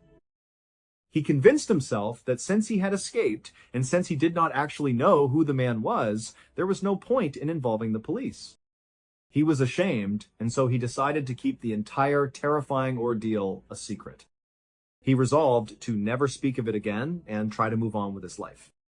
But the problem was, the monster in the garage was not done. Exactly 1 week later, on Wednesday, October 8th, another Edmonton resident was looking for love online. Johnny Altinger was 38 years old and worked as a quality control inspector for an oil and gas company. It was a stable job, but Johnny did not particularly enjoy it. He was a tech enthusiast who loved spending his free time building computers and riding his prized motorcycle. He was a popular guy with a large circle of close friends, but he had always struggled to find a stable romantic relationship. That afternoon, Johnny decided to try his luck on the very same dating website that Giles had used. As he scrolled through the profiles, he came across a woman named Jen. She was a beautiful, young blonde who seemed incredibly friendly. Johnny sent her a message, and she replied almost instantly. The two of them hit it off immediately. They messaged back and forth for hours, laughing and sharing stories. Eventually, Jen suggested that they meet up that night for a date. But when Johnny asked for her address, she gave him the exact same excuse that Sheena had given Giles. She said she was paranoid about safety and did not want to give her address to a stranger. Instead, she sent him a highly specific set of directions based on local landmarks. She told him to drive to a suburban neighborhood, find a detached garage with a partially open door in an alleyway, and walk through it to the backyard. Johnny thought this was highly unusual, but he was excited about the date and did not want to ruin his chances.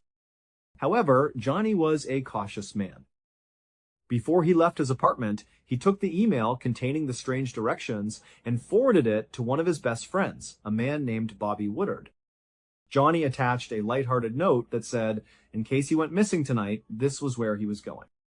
Then, he got into his car and drove off. The directions led Johnny to the exact same suburban alleyway and the exact same detached garage. When he arrived, he noticed that the lights inside the garage were on, and he could see the silhouette of someone moving around. Johnny checked his watch and realized he was about 15 minutes early. He figured Jen might be getting things ready, so he decided to walk over and introduce himself. As he approached the partially open garage door, the lights inside suddenly went out. Johnny paused, confused, but then walked up to the door, ducked down, and called out a greeting. The lights flickered back on. Inside, the garage was empty except for a table, and every single wall and ceiling was covered in plastic sheeting. Standing in the back of the room was a man Johnny did not recognize. The man did not have a mask on. He smiled warmly and introduced himself as Harry. He claimed he was a designer who rented the garage space from Jen. Harry told Johnny that Jen was running a little bit late and would be back in about 20 minutes. He suggested that Johnny drive around for a bit and come back then, and Harry would personally walk him up to the house. Johnny agreed, got back in his car, and drove away. 20 minutes later, Johnny returned to the alley. The lights in the garage were now off. Johnny assumed that Harry had left, which actually made him feel more comfortable, as he did not really want to deal with a strange designer. He parked his car, walked to the garage, ducked under the door, and stepped onto the plastic-covered floor. He began walking toward the back door that led to the yard. But before he could reach it, a massive blow struck him from behind, hitting him squarely in the back of the head. Johnny stumbled forward, his head spinning in pain. He raised his hands to protect himself and turned around. Through the shadows, he saw Harry standing there, holding a heavy metal pipe. Johnny began screaming for help, shouting for the police, but Harry did not stop. He swung the pipe again and again, striking Johnny repeatedly until Johnny collapsed onto the plastic sheeting covered in blood. As Johnny lay there, battered and weak, he looked up at Harry and pleaded for his life.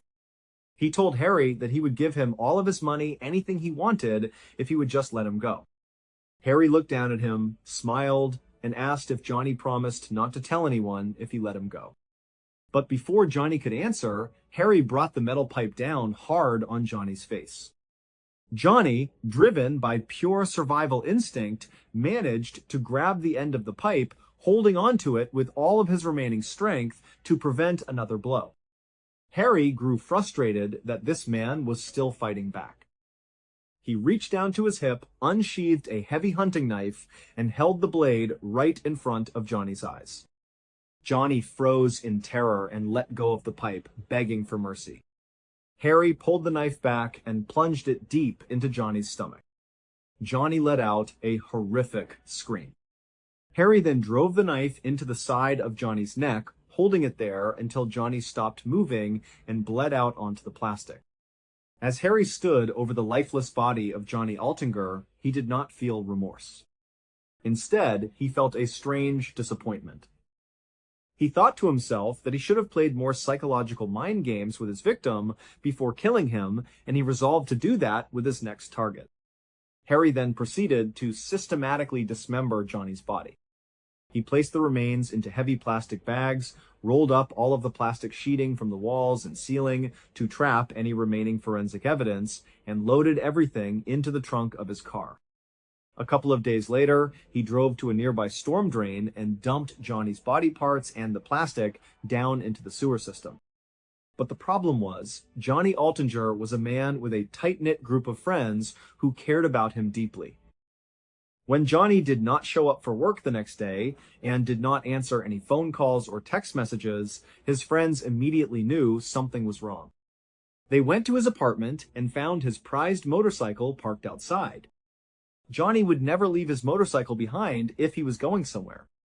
Then, some of his friends received very strange emails from Johnny's account.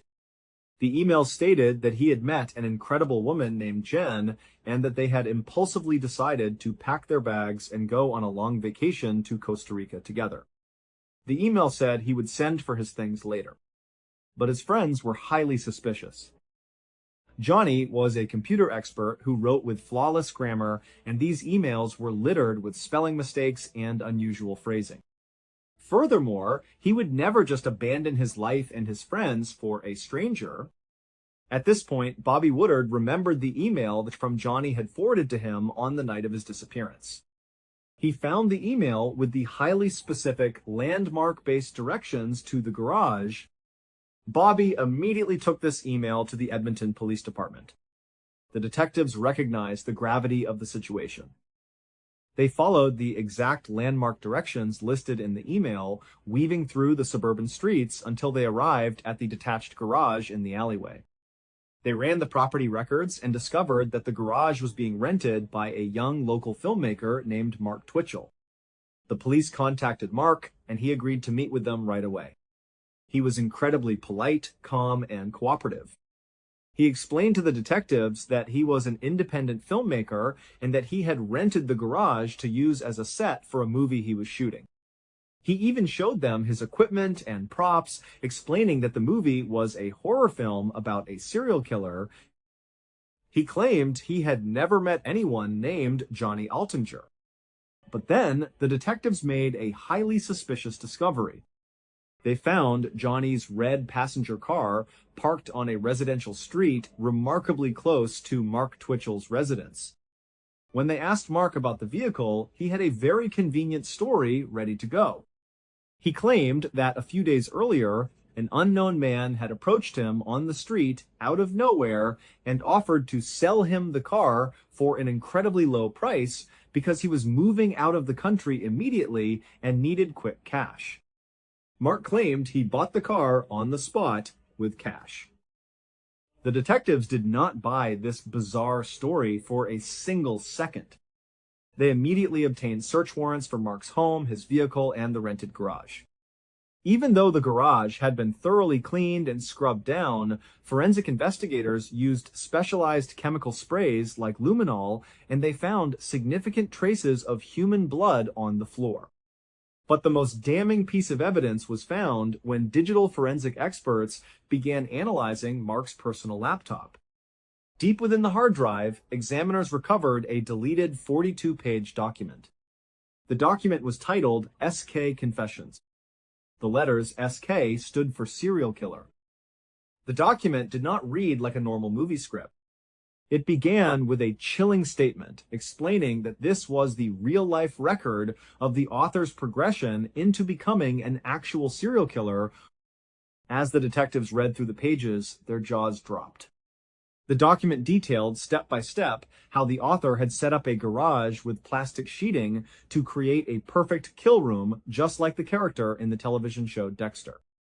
It described how the author used a fake female profile on a dating website to lure a man to the garage. It described the first victim, a casino security guard who had fought back with incredible strength, realized the gun was fake, slipped out of his jacket, and managed to escape down the alley. The document even detailed how the author had chased the man into the street and convinced a passing couple that it was all just a harmless game, calling the victim Frank. The police realized that this document was not a work of fiction. It was an incredibly detailed diary of real crimes. They immediately searched their databases for any reports of an assault matching this description, but they found nothing because Giles Tetreault had been too embarrassed to report it. However, they managed to track Giles down. When detectives sat him down and asked him about that night, Giles finally broke his silence and told them everything.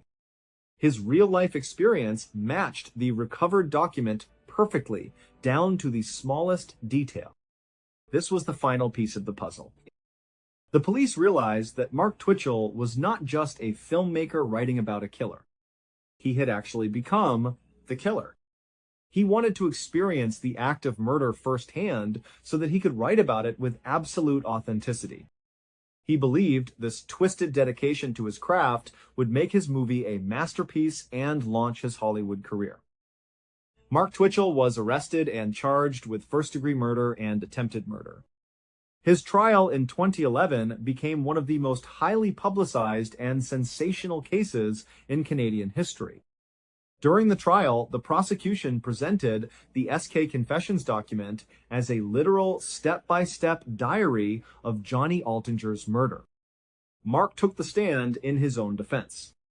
He tried to claim that the document was a clever mix of fact and fiction designed to generate publicity for his upcoming film.